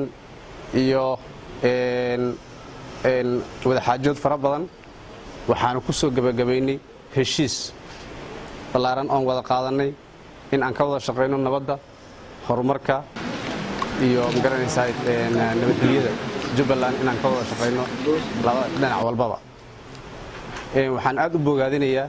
hooyooyinkii soo qaban qaabiyay soo agaasimay xafladani aadka u sharafta badan ee soo waday dhowrka bari ee hadda la soo dhaafay aad ayaan ugu mahadcelinayaa ururada dhalinyarada waxaa looga baahan yahay sidoo kale in ay kaga daydaan hooyooyinkood dhaqdhaqaaqa ay sameeyeen iyo isku dayada ay sameeyeen sababtoo waxay nooga soo sheekeeyeen inay khilaafaad fara badan oo bulshada dhexdeeda ka jiray inay soo xaliyeen sidaa darteed hooyooyinku wayna dhaleen waa eedooyinkeen waa walaalaheen qaarkeen baa laga yaabaa inay gabdhaha halkan fadhiya inay qaarkeen noo dhexeen baa laga yaabaa waxaa marka looga baahan yahay annaga haddaan nahay dhallinyaradii bulshada in aan ku dayanno waddada ay mareen oo aan wada xaajoodyada iyo heshiisiinta iyo aan ka qayb qaadano iyo nabadgelyada iyo geedi socodka in aan ka qayb qaadano waan looga baahan yahay taa waa isku dhiirigelinaynaa midda labaad wasaaradda waan uga mahadcelinaynaa qaabka ayaga naftirkooda ay u soo agaasimeen shirkan iyo wada xaajoodkan iyo habsami u socodka ay shaqooyinka ay ku wadaan bulshada waa wasaaradda ugu shaqada badan marka loo eego wasaaradaha Jubbaland marka waxaan rabnaa inay sii dardargeliyaan shaqooyinka waxaa la yidhi faraska asagoo ordahayo waxaa jadalka loogu karbaashaa inuu orodka sii laabo marka wasaaradda beryahan waxaa loo soo jeediyey dhaliilo yaryar dhaliilahaasi macnaha ma aha wasaaraddu inaysan shaqaynin laakiin waxaa weeyaan in ay shaqada meesha ay joogtay ka sii laba jibaarto oo wax badan ay sii qabato waana uga hambaleynaynaa intii hore sii waday waana sii dhiirigelinaynaa intaa kadib hooyooyinka waan u duceynaynaa hooyooyinka jiray sababtoo maanta waa jimco saacatul ijaaba ayaa ku jirta hooyooyinka kuwii jiray allah ka dhigo hooyooyinka waxaan ugu mahadcelinaynaa ama ugu hambaleynaynaa isxilqaanka ay isxilqaameen iyo qaabka ay wax u dardargeliyeen aad baan ugu riyaaqnay sababtoo ah weliba waxay isticmaalaan sugaan oo iyo heeso iyo gabayo iyo geeraro aad u kiciya bulshada oo aniga naftarkay aad ii soo jiitay dabcan dhalinyarada inta kalena inay saa u soo jiiteen waan filahayaa waxaan leeyahay hooyooyin waad mahadsantihiin madaxaad noo saarantihiin wada meesha ka sii wada waxaan ku soo gabagabeynayaa walaalayaalow Jubbaland annaga ayaa iskale dalka cidna uma maqno ceelna uma qodno annaga waxaan nahay waxaa la dhihi jiray hogaamiyayaasha mustaqbalka hogaamiyayaasha biri maanta haddaan ku dhahay biridiina waxay noqonaysaa biri sababtoo ah biri ma dhamaato ayado waxaan nahay hogaamiyayaasha maanta ma aha biri ma aha waxaana looga baahan yahay isxilqaan iyo in aan dalkani leenahay annaga lahaansho inaan muujinno oo aanan noqonin dalkani aan marti aanan ka noqonin dadka ka imanaya qaxootiga aniga qudhiga waxaan ka soo jeedaa qaxootiga waan ka imid ritaaniyi baan ahay laakiin inaan ku dheganaanin ee aan ahayn qaxooti baan ka soo noqday aanan ahayn laakiin ay tahay nin dhulkiisii imaaday qajafka dhul yaalla ka qaadayo nadaafadda ka shaqaynayo dhulkii lahaansho inaan muujiyo yaa la iga baahan yahay dhammaanteen masaas ayaana looga baahan yahay waan soo gabagabaynaya hadalka ma raba inaan ku dheerado waxaan dhalinyaro idinku dhiirigelinayaa hooyooyinka ha lagu daydo hooyooyinka ha lagu daydo nin walba waxa maskaxdaada ku jira ka saara hooyooyinka ha lagu daydo wasalaamu calaykum waraxmatullah agaasimaha wasaaradda hay'adda SWSO ururka habeenka dalada habeenka iyo dhammaan ururada kala duwan halkan ka soo qayb gashay waxaan ku salaamayaa salaanta islaamka assalaamu calaykum waraxmatullaahi wabarakaatuh inta ka gadaal waxaan halkan ka akhrin doonaa ama ka dhihi doonaa codka wada hadalkii loo qabtay dhalinyarada reer Kismaayo kuwa dawliga ah iyo kuwa madax bannaan waxaa soo qaban qaabiyay dalada habeenka nabadeynta degmada Kismaayo ayadoo gacan ku siinaysa hay'adda SWSO wuxuuna socday 3 maalmood waxaana laga wada hadlay arrimo badan oo lagu dhameynayay khilaafka dhalinyarada Kismaayo waxaana ka soo baxay go'aanada hadda hoos ku xusan aan akhrin doono insha Allah lambar 1 in dhammaan ururada dhalinyarada degmada Kismaayo ee madax bannaan iyo ururka dawliga ah ku midoobeen u adeegida shacabka reer Jubbaland lambar 2 in dhammaan ururada madax bannaan iyo ururka dawliga ah ay si wada jir u xaliyaan khilaafka dhexdooda ah iyadoo ay la kaashanayaan wasaaradda dhalinyarada ee dowlad goboleedka Jubbaland lambar 3 ururka madax bannaan haddii ay rabaan inay la kulmaan wasaaradda dhalinyarada ee dowlad gobol iyo ciyaaraha ee dowlad goboleedka Jubbaland waa inay soo maraan ururka dawliga ah ee dhalinyarada Jubbaland state-ka lambar 4 dhalinyarada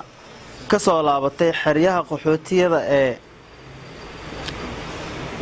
Jubbalandarka waxay la xuquuq yihiin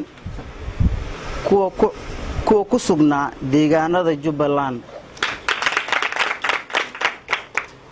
lambar 5 go'aan kasta masiirka dhalinyarada Jubbaland ah oo ay gaarayaan madaxda dhalinyarada dawliga ah waa inay la tashtaan ururada madax bannaan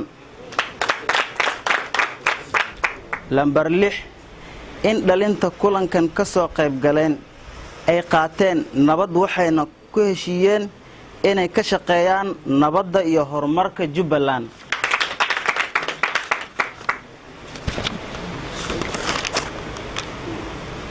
lambar 7 dhammaan qodobada kor ku xusan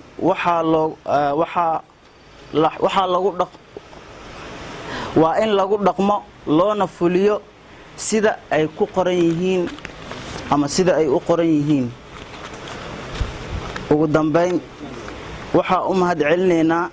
dalada nabadeynta habeenka degmada Kismaayo hay'adda SWSO iyo wasaaradda dhalinyarada iyo ciyaaraha dowlad goboleedka Jubbaland madaxa hay'adda SWSO maama Xalimo maamooyinkeena dalada haweenka iyo dhammaan ururada gudoomiyaha dhalinyarta Cabdiwahaab iyo dhammaan ururada kale ee meesha fadhiya waxaan ku salaamayaa assalaamu calaykum waraxmatullaahi wabarakaatuh inta kadib markaan loo bari oo meeshan shir noogu socday iyo xalinta khilaafaadka ayaa waxaan jeclaystay inaan xalay soo diyaariyo gabay yar oo ah ku saabsan dhiirigelinta dhalinyarta. bismillaah. dhalinyaroy dharaarahan ma tirin maansa dhumac weyne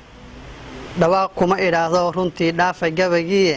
saakan ku dhiiraday murtida dhaxal gal weeyaane dhaayahaygu waxay arkeen baan dhigdhigayaaye dhalinyaro israacdaan arkiyo dhalad walaaloobay dhalinyaro iswada dhiirisoo dheeg walbaba joogta dhab u heelanoo wada jiroo dhuuxa ka midoobay dhambaal iyo fikrado qaaliyo murti dhiibaaya dhulkoodiiyo dhallaankiiyo dadkana dhab ugu adeegaya dhiirado ururana dhistoo dhab u shaqaynaya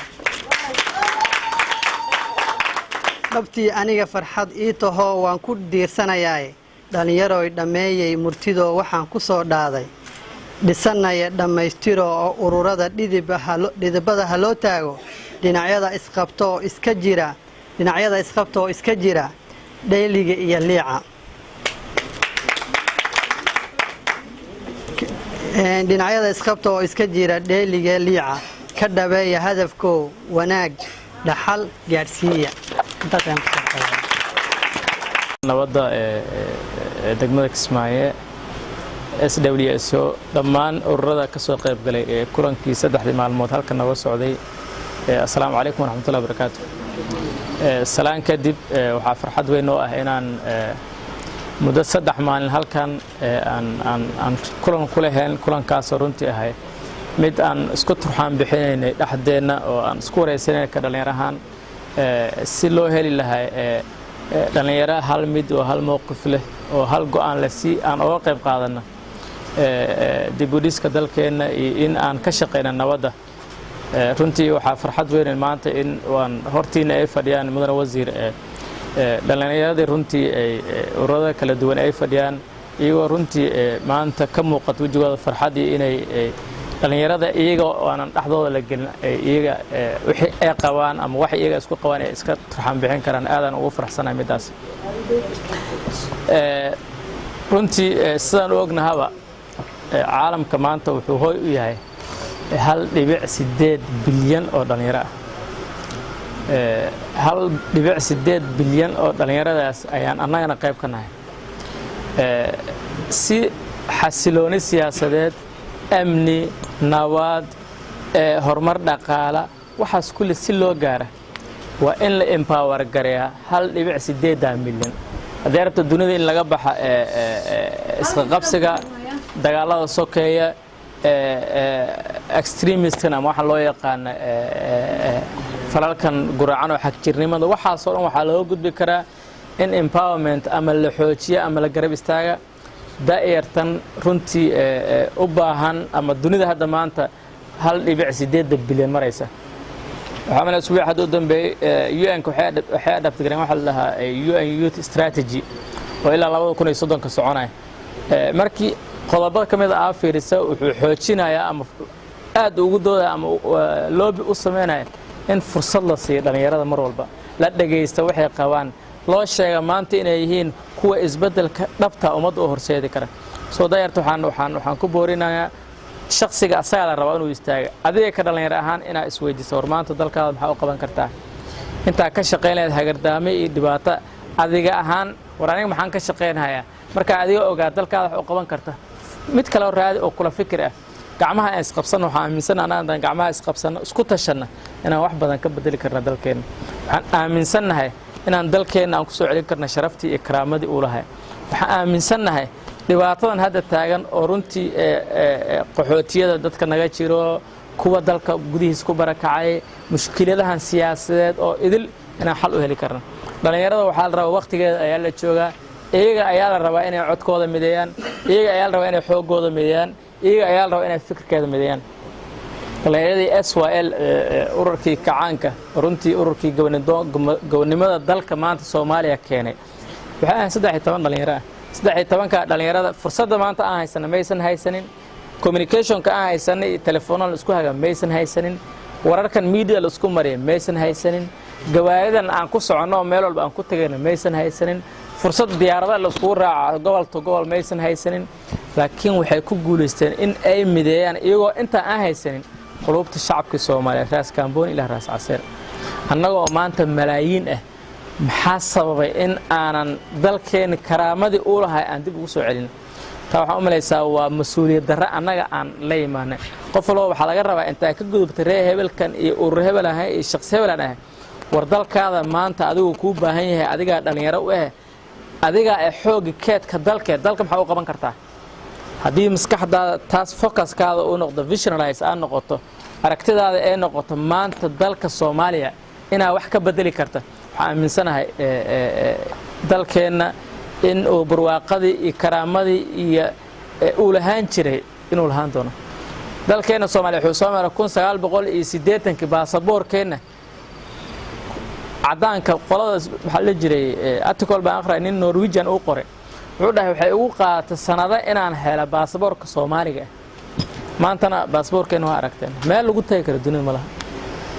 maxaa keenay annaga yeelnay cid nagu soo duusho malaha annaga ayaan barwaaqadii iyo systemkii iyo wixii noo dhisnay intaan fiirin waynay waxaan ka doorbidnay inaan annaga caloosh iska dooxno calool dooxi waxayna badwa waxa maanta aan taaganahay qof walba waxaan u malaynayaa uu soo arkay waxay colaad ay leedahay waxay qabiil u leeyahay qabiil meeshuna dhigay qof walba uu ogyahay maanta oo gudubna dawladnimo aan gacmaha isqabsana waxaan aaminsanahay annaga haddaan gacmaha iska bilaawno aan halkan ka bilaawno inaan midayn karna qulubta shacabkeena reer Jubbaland ugu dambeynna aan midayn doono kuwa Soomaaliya soo annaga aan tusaale aan noqono annaga aan iska bilaawno geediga ama safarka wallahi safar walba oo 1,000 mayl ah marka wuxuu ka bilaawdaa hal tilaabsamo tilaabada annaga aan noqono dalkeena lagu midayn lahayd dalkeena lagu badbaadin lahayd shacabkeena hanaanka dawladeed lagu garab istaagi lahayd waxaan aaminsanahay inaan wax badan aan bedeli karno soo aaminna qofka waa inuu aamida awoodda uu asaga leeyahay awoodda dhalinyarada iyaga la rabo inay aaminta iyaga la rabo inay la garab istaagaan dalkooda codkooda iyaga la rabo inay mido codkeena aan midayna waxaan aaminsanahay wax badan aan bedeli karno mudane wasiir saddexda maalin halkan aan joogno runtii dhalinyarada waxyaalaha badan oo aan ka cabanayno ama laga cabanayo annagana lafteena aan dareemayno inay jiraan waa maqnaashaha shuruucda lagu haga dhalinyarada dhalinyaradan waa urur walba wuxuu leeyahay policy gaar u leh laakiin waa in la helo meel lagu soo wada aruuro meeshii lagu soo wada aruuray waa wasaaradda idaal rabaa inay dejisa istiraatiijiyadii iyo policy-gii lagu hagi lahaa daa'irtan Soomaaliyeed lagu midayn lahaa qof walba xuquuqdiisa ilaalin lahaa qof walba wuxuu dareemayaa in violation lagu sameeyo qof walba waa kan meesha fadhiya iyo anaga ugu sareeyo qofka hadii uu sharci A iyo Z oo aa ku dooda aysan jirin waa dareemaysaa hada tacaadi qof walba uu dareemaa markaas hadii aysan jirin qodob ka xadidaya qofka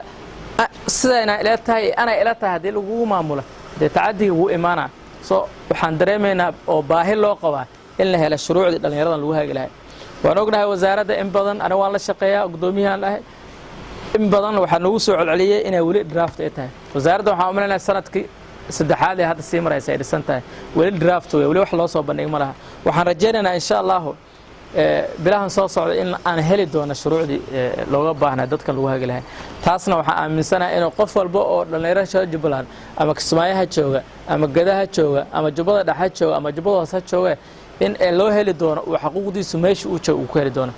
annaga waxaan diyaar u nahay ka shaqeynaa advocacy u sameeyna daa'irka Soomaaliyeed in ay iyaga wax qabsan karaan waxa mar walba lagu soo celceliyaa mashaariicda loogu talagalay dhalinyarada 90% way noqotaa maxaa keenay dhalinyarada qofka markii shati la siiyo oo fursad loo abuuro oo madax banaani la siiyo oo wax ku dalbada ayuu hay'adaha doonarkana iyo wax siin karaan waa ognahay hay'adaha doonarkan account dawladeed lacag kuma soo shubaan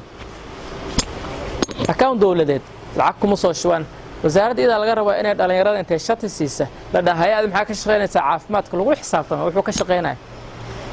fursad loo siiyo oo caalamka ama beesha caalamka wax uga codsada oo wax ku heli kara haday wasaaradda dawladda ida haday ay maalgelin sameeyeen oo dhalinyarada aysan ida maalgelin awoodii ay ku maalgelisan ay sahayn hadana yeysan ka xirin gacmaha yeysan ka xirin ee caalamka wax uga codsan hayaan taasna waan boorinaynaa aad iyo aad u mahadsantahay wassalaamu calaykum waraxmatullahi wabarakaatuh gabdhaha dalada sida ay murtida u soo saareen waa caadi ma aha xaaladda bismillaahir rahmaanir rahiim dhammaan waa idin salaamayaa ka soo qayb galayaasha wasiirka wasaaradda dhalinyarada iyo isboortiga agaasimaha guud ee wasaaradda la taliyaha wasaaradda SWSO iyo gabdhaha dalladda dhalinyarada stateka Cabdiwahaab kan gobolka kan degmada dhammaantiin ka soo qaybgalayaasha waa idin salaamayaa si kastood ku joogtaan bahda saxaafadda salaanka bacdi maanta maalin aad iyo aad u qiimo badan waaye laba maalin oo maanta ka horeysay xaaladii aan ku jirnay iyo maanta meesha ay mareysay waxaan la siisanin weeye maasha Allah waxa ogaataan wax kasta oo juhdi la geliyo sidaan bay noqonayaan in dhalinyarada maalinka ugu horeysay oo halkaan nimid oo isu keenay midba midka kale uu saa u fiirinay geesuulaha geesihii waa iska jareen hadda manqasay qaateen rab nin walba waa nadiif maanta alxamdulillah waxaa soo haray gabdhaha dalladda nabadeynta degmada Kismaayo markii tababarka uu soo dhamaaday codsiga koowaad ay dirsadeen waxay ahayd inay dhalinyarada degmada Kismaayo ku nool ilaa state inay u sameeyaan gogol u dhigaan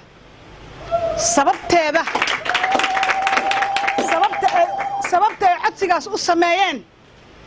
ninkii garanaya sababtoo ah waxa weeye hooyo walbaba 5 wiil 6 wiil baa guriga u joog xaaladdu ku sugan yahay bay og tahay xaaladda ay maanta dhalinyarada ku sugan yihiin cidda kaliya oo taqaana annaga waa shaqo la'aan waa mustaqbal la'aan waa waxbarasho la'aan waa niyad jab wax walba ayaa ninka dhalinyarada maanta uu la kulmaya kii dhalinyaro oo maanta reer yeelan lahaana maanta xitaa niyad uu ku yeesho ma lahan taas awgeed ayaanu dhalinyarada aruurino oon isu keenno oon u sameeyna maxay ahayd meel ay ku kulmaan oon u sameeyna meel ay ku dhaqaaqaan oon wax u sheegno oon hanuunino oon isugu tagno mid walba aan soo qabanna oo meeshan hoolka isugu keenay ayaan ku tashanay annaga ilaa iyo waxaan socon doonaa hadii alla yiraahdo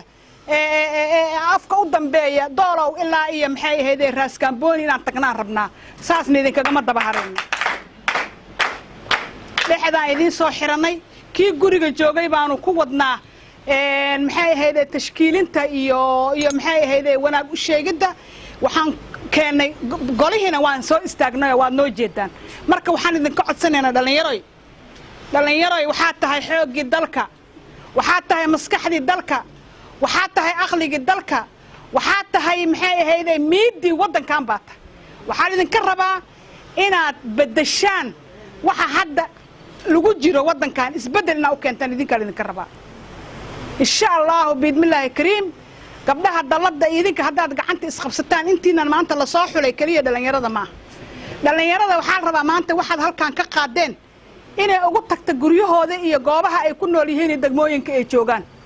hadday tahay maxay ahayd Raaskambooni ilaa iyo doolow afkeeda inta joogto oo reer Jubbaland ah inay gaartaan rabaa maanta waxa halkaan aad ka qaadaan fariintu waa inay tagtaa meel walba insha Allah biidmillaahi kariim dhalinyarada iyo wasaaradda waxaa noo muuqata dad isku xiran dad aragtid laba qof oo is haysata waxba ka dhaxeeya wax la'aan ma laba is haysata lama dhaha maxaa isku tihiin waxaan aragnaa wasaaraddii inaad wax ka sheeganayseen laakiin waa toosin ma ahayn xumaan ma ahayn annaga saan arkeen haddii aan lahayn wasaaraddana maanta ciidad wax ka tabataan ma aysan dhici lahayn insha Allah biidmillaahi kariim wasiirkina maanta wuu idin maqlaaya hawshiina way hagaagtay waxaan rabaa meeshaas inaad ka sii wadaan waxa idin soo haray gabdhaha dalladda iyo idinka hal ul inaad tihiin ku tashada annaga meel walba waan galnaaye markaan idin yeerna intaan jiri maana waa dig waana soo diyaar garad waraaya balow ha soo dhaqsa meeshaas maanta wax ka socdaan hawshaasaan qabaneenaaye dhulkaan xaaqeenaaye wacyigelinaan sameyneenaaye xaggaa wax ka dhaceen aadeenaaye garab baan isu noqonay maanta wixii ka dambeeyay insha Allah kariim waxaan leeyahay dhalinyarada Soomaaliyeed meel walba ay joogto ha guuleystaan waxaan leeyahay dhalinyarada reer Jubbaland kuwii gacmaha isqabsaday oo nabadda ka shaqeeyay oo wanaagga ka shaqeeyay Allah ka dhigo waxaan leeyahay dhalinyarada Jubbaland kuwa waxbarashada u soo jeestay nimaan wax baranin waxba ma aha qalin baa xoog ku jira ma ahan dagaal iyo waxaas ma halkan qalinka la rabaa saas darteed inuu qofka ka xishoonin waxbarashada hataa qofkii dhallinyaranimo ku soo weynaaday waxbarasho la'aan yuusan dhihin waad habsaantay waxbarashada weynin ma laha in waxbarashada aad aadaan oo jaamacadaha maanta Jubbaland jaamacado badan aan arkay maasha Allah waay jaamacadaha xitaa hadda leenahay wax walbaan leenahay ha ka xishoonin tag buugii qalinka qaado waxaan kaloo idinku waaninayaa cudur la yiraahdo waxaan nahay Facebook runta markii la rabo dhalinyarada waxa dhabarka ka jibiyay markii si kale lagu baabiyo la waayay waxa lagu soo dajiyay barnaamij la dhahayo Facebook been baa lagu soo qorayaa qofkaan hadda garanaynin waxa meesha ka socdo run buu u malaynayaa waxa maalin walba la qorahay madaxweynaheennii waa radartaa Jubbaland oo maanta nabadda iyo wanaagga aan haysano inta naloo quuri waaya maalin walba waxa lagu caynayaa Facebook waad wada aragteen soo ma dad baa u malaynaya waxa la sheegay inay run yihiin waa ma jirto ceeb ma lahan xumaan ma lahan nabad buu naga dhigay hoggaan fiican buu nagu hoggaaminaya annaga hooyooyinka aan markhaati ka ah waana ku jiifnaa waana ku joognaa cid u soo dhawaan kartana ma jirto annagaa difaac u ah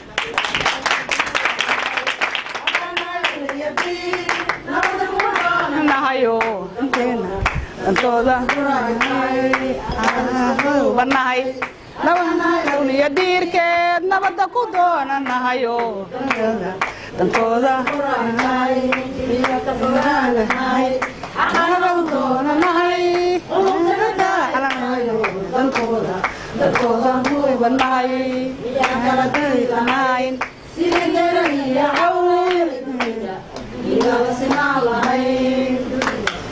waad maqlaysaan murtida ka soo baxaysa gabdhaha dalladda aan gacmaha isqabsanno ma ku heshiinay Soomaaliya ha noolaato Jubbalandna ha hormarto cadawgana ha jabo aad iyo aad halkan uga mahad celinayo juhdigii uu galiyay barnaamijkan waxaan kaloo salaamayaa madaxda dhalinyarada isteedka iyo heer gobol waxaan salaamayaa ururada madaxa bannaan waxaan salaamayaa dalladda nabadeynta iyo dhammaan saxaafadda iyo dadka xubnaha qiimaha leh ee nagala soo qayb galay inay nala ogaadaan maanta iyo go'aankii aan gaarnay dhammaan waxaan ku salaamayaa salaanta islaamka assalaamu calaykum waraxmatullaahi wabarakaatu waxaan aad iyo aad ugu faraxsanahay hawshii labadan beri soo socotay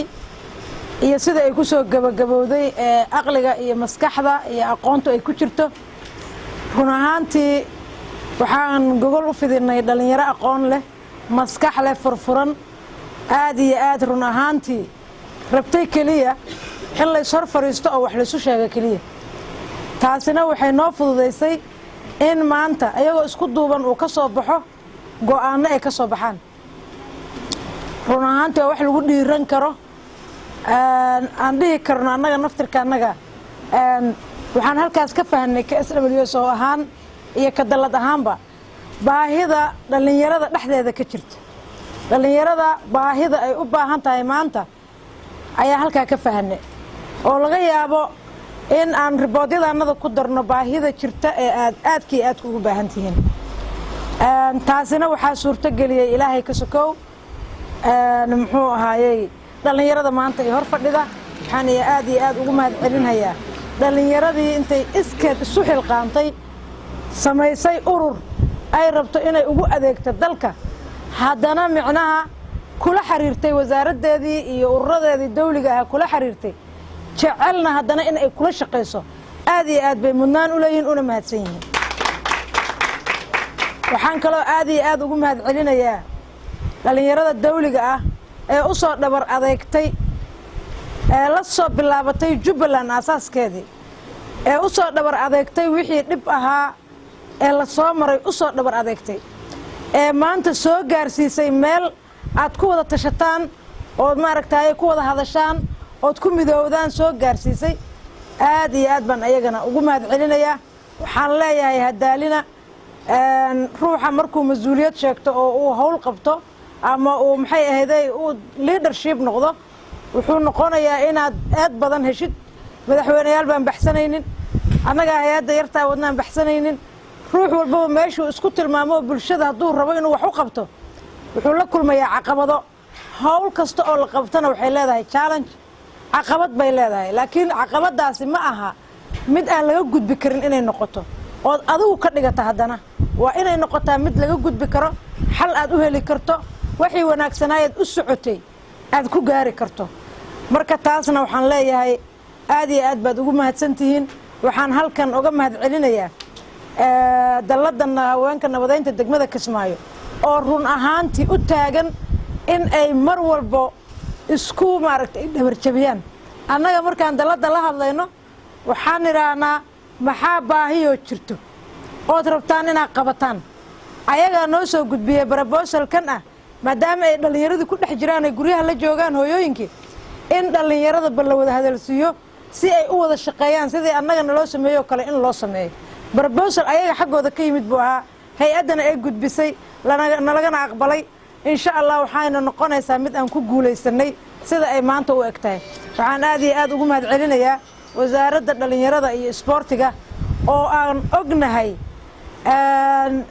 muxuu ahaayey dad da'yar ah inay inta isu keentay ay maamulayso oo macnaha cid walbaba laga dhex heli karo qof walba laga dhex heli karo oo dabeecado kala duwan leh oo dhabar adayg samaysay run ahaantii waxaan leenahay dhalinyarada wasaaradda dhalinyarada iyo isboortiga waan garab istaagaynaa hadduu ilaahay idmo innagoo dhanna waxaa loo baahan yahay inaan wada garab istaagno waayo waxa ay abuurayso ee ay barbaarinayso waa dhalinyaro geedka markuu weynaado ee hargaaro biyo ku shuba lama dhaho laakiin markuu yar yahay waa la kontroolaa waxaa la dhahaa biyo ma lagu shubay maanta ma la waraabiyey baa la yidhahdaa maxaa loo dhahayaa waa curdunka uu yahay ee la rabo inuu gaaro meeshaas wasaaraddu waa waraabkii marka dhalinyarada waxaan rajaynaynaa in biyo nadiifa ay ku waraabiso in maxay ahayday ay soo dhawayso in albaabadeeda ay u furto in ay maxay ahayday si wada jir ah ay gacanta ugu qabato insha allah ayaga oo ah ul iyo dir in ay maaragtay wasaaradda la shaqeeyaan dhalinyaroy dadka ugu aqoonta badan baa tihiin ee maanta ka jira dunida intiinaan ay hor fadhiso nin aanan maanta soo baranin idinkuma jiro hadday wasaaraddiinna wasaaradaha ka fiicnaan weydo idinka ayaa bulshada ka xun xaqiiqtaasa ah hadday wasaaraddiinna wasaaradaha kale ka fiicnaan weydo hadday wasaaraddiinna ka muuqan weydo wasaaradaha kale ee sida ay wejigiinna u dhalaalayo eed u qurux badan tihiin eed dhalinyaro u tihiin baa wasaarad lidinkugu sameeyey wasaaraddiinni waa inay qurux badnaataa dhalinyaro ahaataa ubaxa aad tihiin uu ka muuqdaa weeyaan haddii kale waxay noqonaysaa wasaarad duug ah oo dad xuni ay leeyihiin oo isqaqabsada ay leeyihiin bay noqonaysaa marka waxaa laydinka rabaa in aad waxaa la rabo wasaaraddu waa policy waxaa weeyaan waa siyaasadda dhalinyarada inay dejisaa idinka laakiin maxaa laydinka rabaa idinka inuu codka idinka yimaado idinka inaad maxay ahayday aad la timaadaan qorshe aad wasaaradda ula timaadaan laakiin maalin walba hadday noqoto wasaaraddii maxay soo wadaa adna aad meel u fadhido kuna eedeyso maxay qaban weyda adna uusan fikir kaa imaanin haddii adoo caano u baahan baa biyo lagu siinayaa marka adoo biyo u baahan baa moos lagu siinaya waayo adi baahidaadiba maada soo gudbisanin waxaa rabtidba maada soo gudbisanin adaa lagaa rabaa talada inay kaa timaado ood wasaaradda la talisaan wasaaradduna ay ka timaado talo fiican insha allah aad iyo aad baa u mahadsantihiin haddana waxaan ku wareejinayaa agaasimaha guud ee wasaaradda si uu ugu soo dhoweeyo wasiirka in looguna soo gabagabeeyo insha allahu shirka aad iyo aadaan u mahadsantihiin wasaaradda gudoomiyaha ururka gudoomiyaha golaha dhalinyarada Jubbaland gudoomiyaasha kale ee jooga heer gobol ilaa heer degmo ururada madaxa bannaan madaxdooda ka timid meesha dallada nabadeynta haweenka degmada Kismaayo hay'adda SWS oo mas'uul ka tahay Marwa Xalimo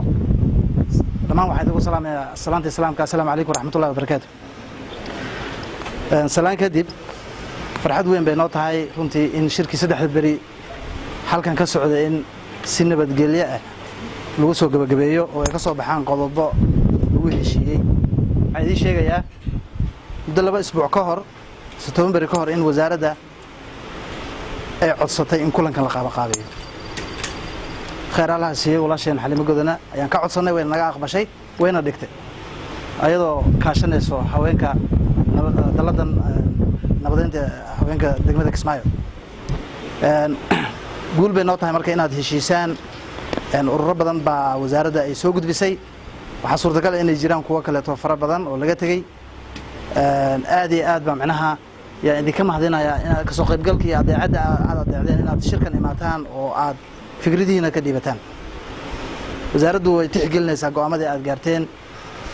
insha allahu tacaala iyagoo qoraal ah bayna hayn doontaa diyaar baana u nahay dhaliilaha noo soo jeedisayna ay ka mid tahay sharci dhallinyarada jubbaland kala hagto in wasaaradda policy ay samayso lakin waxaan idiin sheegayaa in siyaasadda qaran ee dhallinyarada ay diyaar tahay oo qoran tahay insha allahu hay-ad baan ka codsaday ilaa 400 oo koobi inay ii soo daabacaan markay keenaan waxaan isku dayaa dhammaan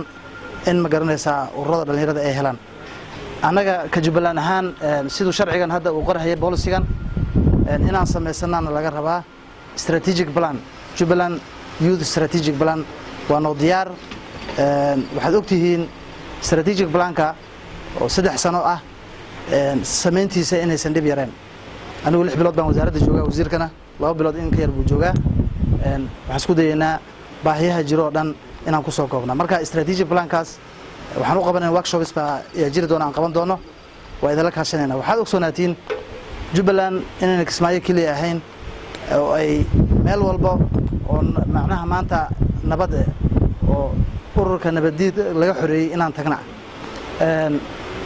gado in la geeyo degmooyinka jubbada hoose jubbada dhexe dadkooda aan la tashano dhammaan waa in wax marka la sameeyay kan marka la sameeyay Soomaaliya oo dhan baa la wada geeyay waxaa la marsiiyay baarlamaanka federaalka ayaa la horgeeyay oo ansixiyay sidaas oo kale annagana waxaan rabnaa markaan sameynayno work plan inaan la kaashano dhammaan macnaha dhalinyarada jubbaland meel walba ay joogaan waxaan idinku hambalyeeynayaa dhawaan in la furi doono degmada Kismaayo center weyn oo loogu talagalay dhalinyarada inay ku kulmaan ku qaxweeyaan wax iska weydaarsadaan macnaha fikradahooda centerka asaga oo loo yaqaan macnaha modern youth center wasaaradda ayaa furaheeda la soo macnaha markii la dhameeyo waxa loogu qaban doonana waa dhalinyarada jubbaland inaad isku wareysataan ku shahaysaan ku shirtaan fikradihiina hool dambe oo la kareenayana ma jiri doono hool weyn oo casri ah meesha noogu yaala oo wax walba u dhameystiran yahay marka taas waa hambale aan idiin sido waxaan kaloo idiin sheegayaa waa in laga shaqeeyaa dhalinyaro nabadgelyada horumarka waa in laga shaqeeyaa waa in wax la bartaa dhalinyarada inay wax bartaan oo lagu qalqaaliyaa horta sharciga wuxuu qorayaa yaa dhalinyaro dhalinyaro waxaa ah 15 jir ilaa 40 jir inta u dhaxayso intaas ayaan mas'uul ka nahay rabnaana inaan macnaha waan ognahay 40 jir iyo wixii kale wasaaradda arrimaha gudaha waxbay maartay wixii ka yarna wasaaradda xuquuqul insaanka carruurta iyo xuquuqul insaanka oo ah wasaaradda san ay hoos tagayaan marka anaga ayaan laga rabaa da'daas inta u dhaxayso inaan horumarkooda ka shaqeyno waxbarashadooda nabadgelyadooda wax walba aan ka shaqeyno diyaar baan u nahay wasaaraddu waan ognahay challenges fara badan oo iska jira siyaasadda maanta Soomaaliya ay marayso waa la socotiin ma rabno caqabado fara badan muran fara badan oo dhalinyarada dhexdeeda shirarkan oo kale waan fidan doonaa insha Allah taala wasiirka ayaa dalbaday waana la qabtay tan sidaas oo kale waxaan rajaynaynaa insha Allah shirarkan shirar lamid ah inaan ka qabano dhamaan deegaanada Jubbaland in la garab istaago macnaha dhalinta tabarta yar sidoo uu qoray siyaasadda qaran lix dhalinyaro oo ma garanaysa 6 urur baa leeyahay macnaha tixgelin saa'ida hala siiyo laakiin anigu mid baan ku darayaa oo meesha ay 6 ka dhigeen siyaasaddan horta maaha siyaasad weligeed macnaha sii soconayso laakiin waa 5 sano ayaa loogu talagalay 5 sano kadib haddana in la iskugu imaado waxna laga bedelo ayaa ballantu ay ahayd number 2 dadka baahiyaha gaarka qaba in macnaha baahiyaha gaarka qaba waxaa ka mid ah dadka naafada ah dhalinyarada naafada in loo naxariisto in wax walba oo la qabanayo dhalinyarada naafada ah ma garanaysaa dhalinyaro u naxariisataan oo soo hormarisaan number 2 dadka qaba macnaha xanuunka HIV AIDS kala nool agoonta iyo dhalinyarada macnaha nugul in tixgelin la siiyo number 4 waxaa ka mid ah dhalinyarada macnaha la takooray oo laga yaabo heeb ahaan ama wax si lagu takooray in macnaha la soo dhaweysto waxaa ka mid ah kaleeto dhalinyarada macnaha wadanka gudihiisa ku barakacay oo loo yaqaano internal displaced people dhalinyaro badan baa jira dhalinyaradaas laftigooda in tixgelin badan la siiyo oo tixgelin dheer la siiyo waayo ruux baahan iyo ruux dheersan waxaa arkaysaa nin dhalinyaro hooyadiis iyo aabihiis oo dheragsan ku hoos nool awoodo iskuul inuu iska bixiyo jaamacad inuu iska bixiyo wax walba iska bixiyo mid kale jiro asagana aan awoodin oo laga yaabo hooyadiisa abiis inay dhinteen marka sida dhalinyaro loo yahay ayaa loo kala nugul yahay marka toddobada ruux waa inaad tixgelin dheeri aasisaan siiba waxaan la hadlayaa golaha dawliga dhalinyarada la takooray IDB-da dhalinyarada reer guuraaga waa dhalinyaro reer miyiga dhalinyaro badan oo waxaa jira reer miyi oo magaalada markay imaadaan qaab ay ula qabsadaan micnaha raadiya in loo tixgelin la siiyo waxaa ka mid ah oo kaleeto ani waxaan ku dar lahaa oo ay micnaha sharcigan ma garanaysaa wasiir siyaasadda aan ku xusinayn dhalinyarada micnaha dhalinyarada ma garanaysaa dib wadanka ugu soo noqday oo loo yaqaan micnaha refugee returneeska marka dhalinyaradaasna in tixgelin badan la siiyo waayo waa dhalinyaro wax soo bartay waxa laga helayaa waxaan ogahay dhalinyaro badan oo wax soo baratay oo runtii aqoontooda ay quality leedahay inay ka buuxaan meeshaas maalin dhawada waxaan kala hadlay guddiga shaqada shaqaalaha in tixgelin dheeri ay siiyaan dadka dhalinyarada Jubbaland wax ku baratay reer Jubbaland wayna iga aqbaleen taas ayada go'aankaas madaxweynaha laftigiisa uu kala hadlay arrintaas ayada waxaan ku soo gabagabeynayaa insha Allah ta'ala wax walba oo aad rabtiin wasaaradda way garab taagan tahay daliil kasta oo noo soo jeedisiina waan qaadanaynaa waana xalinaynaa intaas aan ugu baxay haddana waxaan ku soo dhaweynayaa wasiirka muddo dheer waxaan maqlaayay intaanan wasaaradda imaan ka hor hataa in isqaqabsiga dhalinyarada aad inuu u badan yahay waxay ka mid ahayd waxyaalaha sida gaarka ah in aan dhalinyarada isku keeno inta maanta fadhida inta maqanba aan ka bilaabo Kismaayo iyo Jubbaland inta degmo ay ku kooban tahay kuwa maanta xorta ah iyo kuwa kale xorta noqon doona insha Allah intuu Ilaahay calafka ka dhigo uu gaarsiiyo maxaa yeelay dadka hadaysan wada hadlin waa loo soo wada keeyo waa loo sheekeeyaa waa loo kala sheekeeyaa waana la istuxmaa tuxunka kali waxa laga saari karaa dadka inay soo fadhiistaan ay hadlaan waxaan dareensanahay waan ka warqabay maalinta koow meesha la isku imaanay in bud iyo kuraaso la isku haysto laakiin maanta waxa sharaf ah in dadka ay wada fadhiyaan ay isdhageysanayaan ay wax soo saareen qofka kale oo tuxmaayay wuxuu ku tuxmaayay inuusan jirin laakiin ay diyaar u yihiin inay hor u dhaqaaqaan oo la jeedada weyn oo lala lahaa ay ka mid tahay in shirarkana insha Allah waa bilow wayna sii socon doonaan hadduu Allah idmo waxaan rabaa marka dhalinyarada maanta waxaan ka hadlaynaa dunido dhalinyaradeeda gaar ahaan Soomaaliya maanta dadka waaweynaa way wada dhamaadeen waxa ku haray wax yar waay qof kastana wuxuu leeyahay horumar kasta waxa keena dhalinyaro waa sax dhalinyarada qofka bini'aadanka 15 ilaa 40 waa marka ugu fiican oo xoog uu leeyahay oo wax kasta uu dumin karo waxna uu dhisi karo 40 marka lagu asaas u gal wixii ka dambe uu tabarliicaya hoos u sii soconaya wax uu tari kara male tabartu way sii yaraanaysaa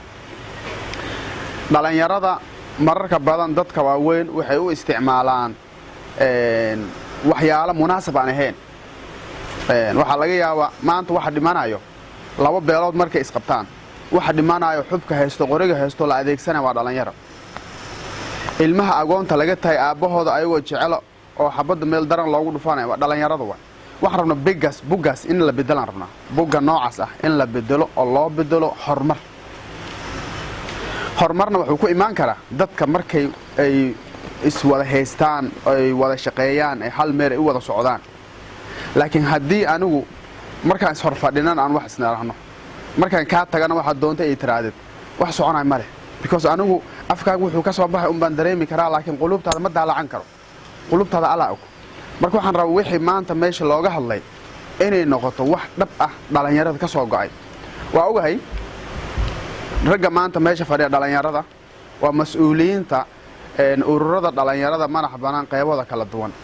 laakiin ayagu laftirkooda rag baa ka dambeeyo oo xaafadaha joogo gabdhaha haday ahaan lahayn wiilal haday ahaan lahaynba waxa laga yaabaa ani isku fikir inaan noqon waxa kuula qurux badan baad sameeyay wixii maanta meesha laga soo saaray idna looguma danay waxa loogu danay dhalinyarada reer Jubbaland taa waxaan rabaa inaad ogaataan insha Allah barnaamijkiina inuu noqdo barnaamij idinka oo wada socdo maanta gudoomiyaha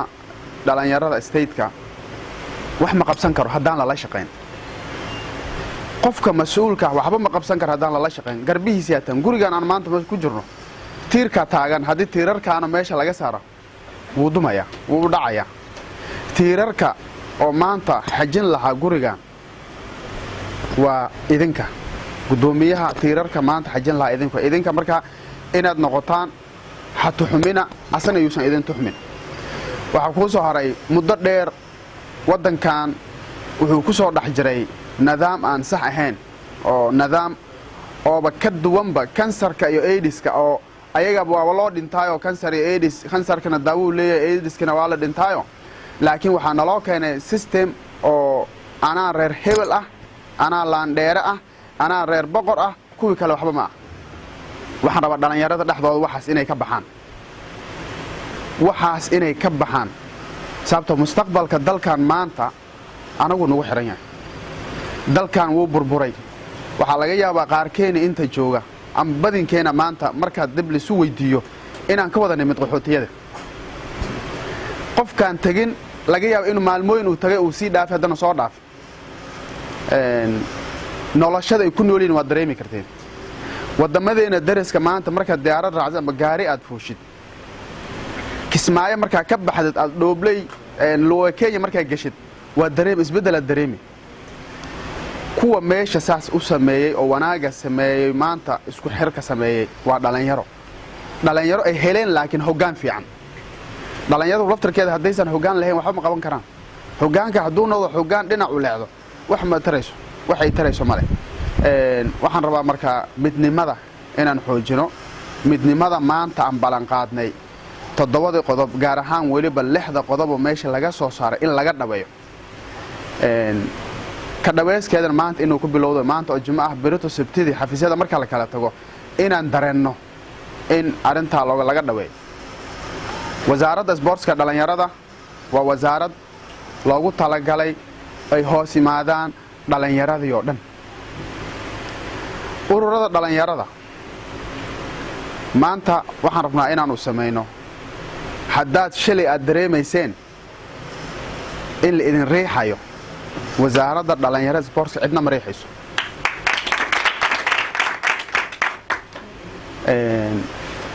maamul baa jiro maamul oo la magacaabay oo muddo hadda joogo maamulkaas intaan ururo maanta meesha joogan iyo kuwa kale meesha ka maqan way hoos yimaadaan laakiin macnaheeda ma aha in asagu laftarkiisu pressure dasaar maya cidna cid kale pressure cid saata laga yeeli maayo in dadka ay dareemaan waxa laga yaabaa maskaxdaada waxaan ku jiran qofka ku imaan raa inuu ku jiro maskaxdeeda talo inuu ku keenay talada ina qaadato talada wax la heli kara ma aha haddaadan tali helin waxba ma dhaqaajin kartid horna uma socon kartid dhinaca sharciyada waa laga hadlay agaasimo waxbuu taabtay dhalinyaradiina way ka hadleen waxaan rabaa inaad ogaataan dawladda Soomaaliya intaan la sameyn dastuurkan ku meergaarka waxay isticmaalayaan waliba charterka intaan la sameyn dastuurka hore oo dawladda siyaad bar ay si isticmaali jirtay waxba lagu gaaraa maanta waxaanu haysanaa sharciga dhalinyarada qaranka Soomaaliyeed oo Jubbaland dhalinyaradooda oo lagala tashtay dawlad goboleedyada kale sida oo kale kanaan rabnaa inaan ka soo dhax saarno dhalinyarada Jubbaland sababtoo waxa laga yaabaa waxyaalaha qaar inaan noo cuntamayna laakiin wax kasto aan isleenahay Jubbaland dambe ugu jirto inaan sameeyo laakiin inta laga gaaray waa inaan ku shaqeyno waay kan maanta federaalka inaan ku shaqeyno waay meeshaas ku dhex jiro waxyaalahan u baahanahay waxyaalaha aan isleenahay dib baan u dhigan karnaa haddana dib baan u dhigaynaa sax waay anigu wasaaradda waxaan joogaa muddo kooban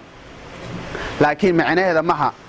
in oo wax badan aan la qaban karin waxaan aaminsanahay qofka hadduu niyad sami uu ku jiro ayna ka go'an tahay inuu shaqeeyo uu shaqeynaya wasaaraddu waxay ku shaqeyn kartaa idinkiyo iswada qabtay gacmihii isku qabteen ood wada socoteen aad wada shaqaysanay haddaanan saas yeelin hor u socod ma jiro arrinta diiwaangelinta waxaan rabaa ururada dhalinyarada laftirkoodii ururka hadda dalada haweenka marka dhinac looga saar hadda waxaan fiirinay gabdhahan fiirinay 3 gabdhood aa jooga sidaan dareensanay 3 gabdhood inta kale waa wiilal u badan yihiin gabdhaha la soo badiyo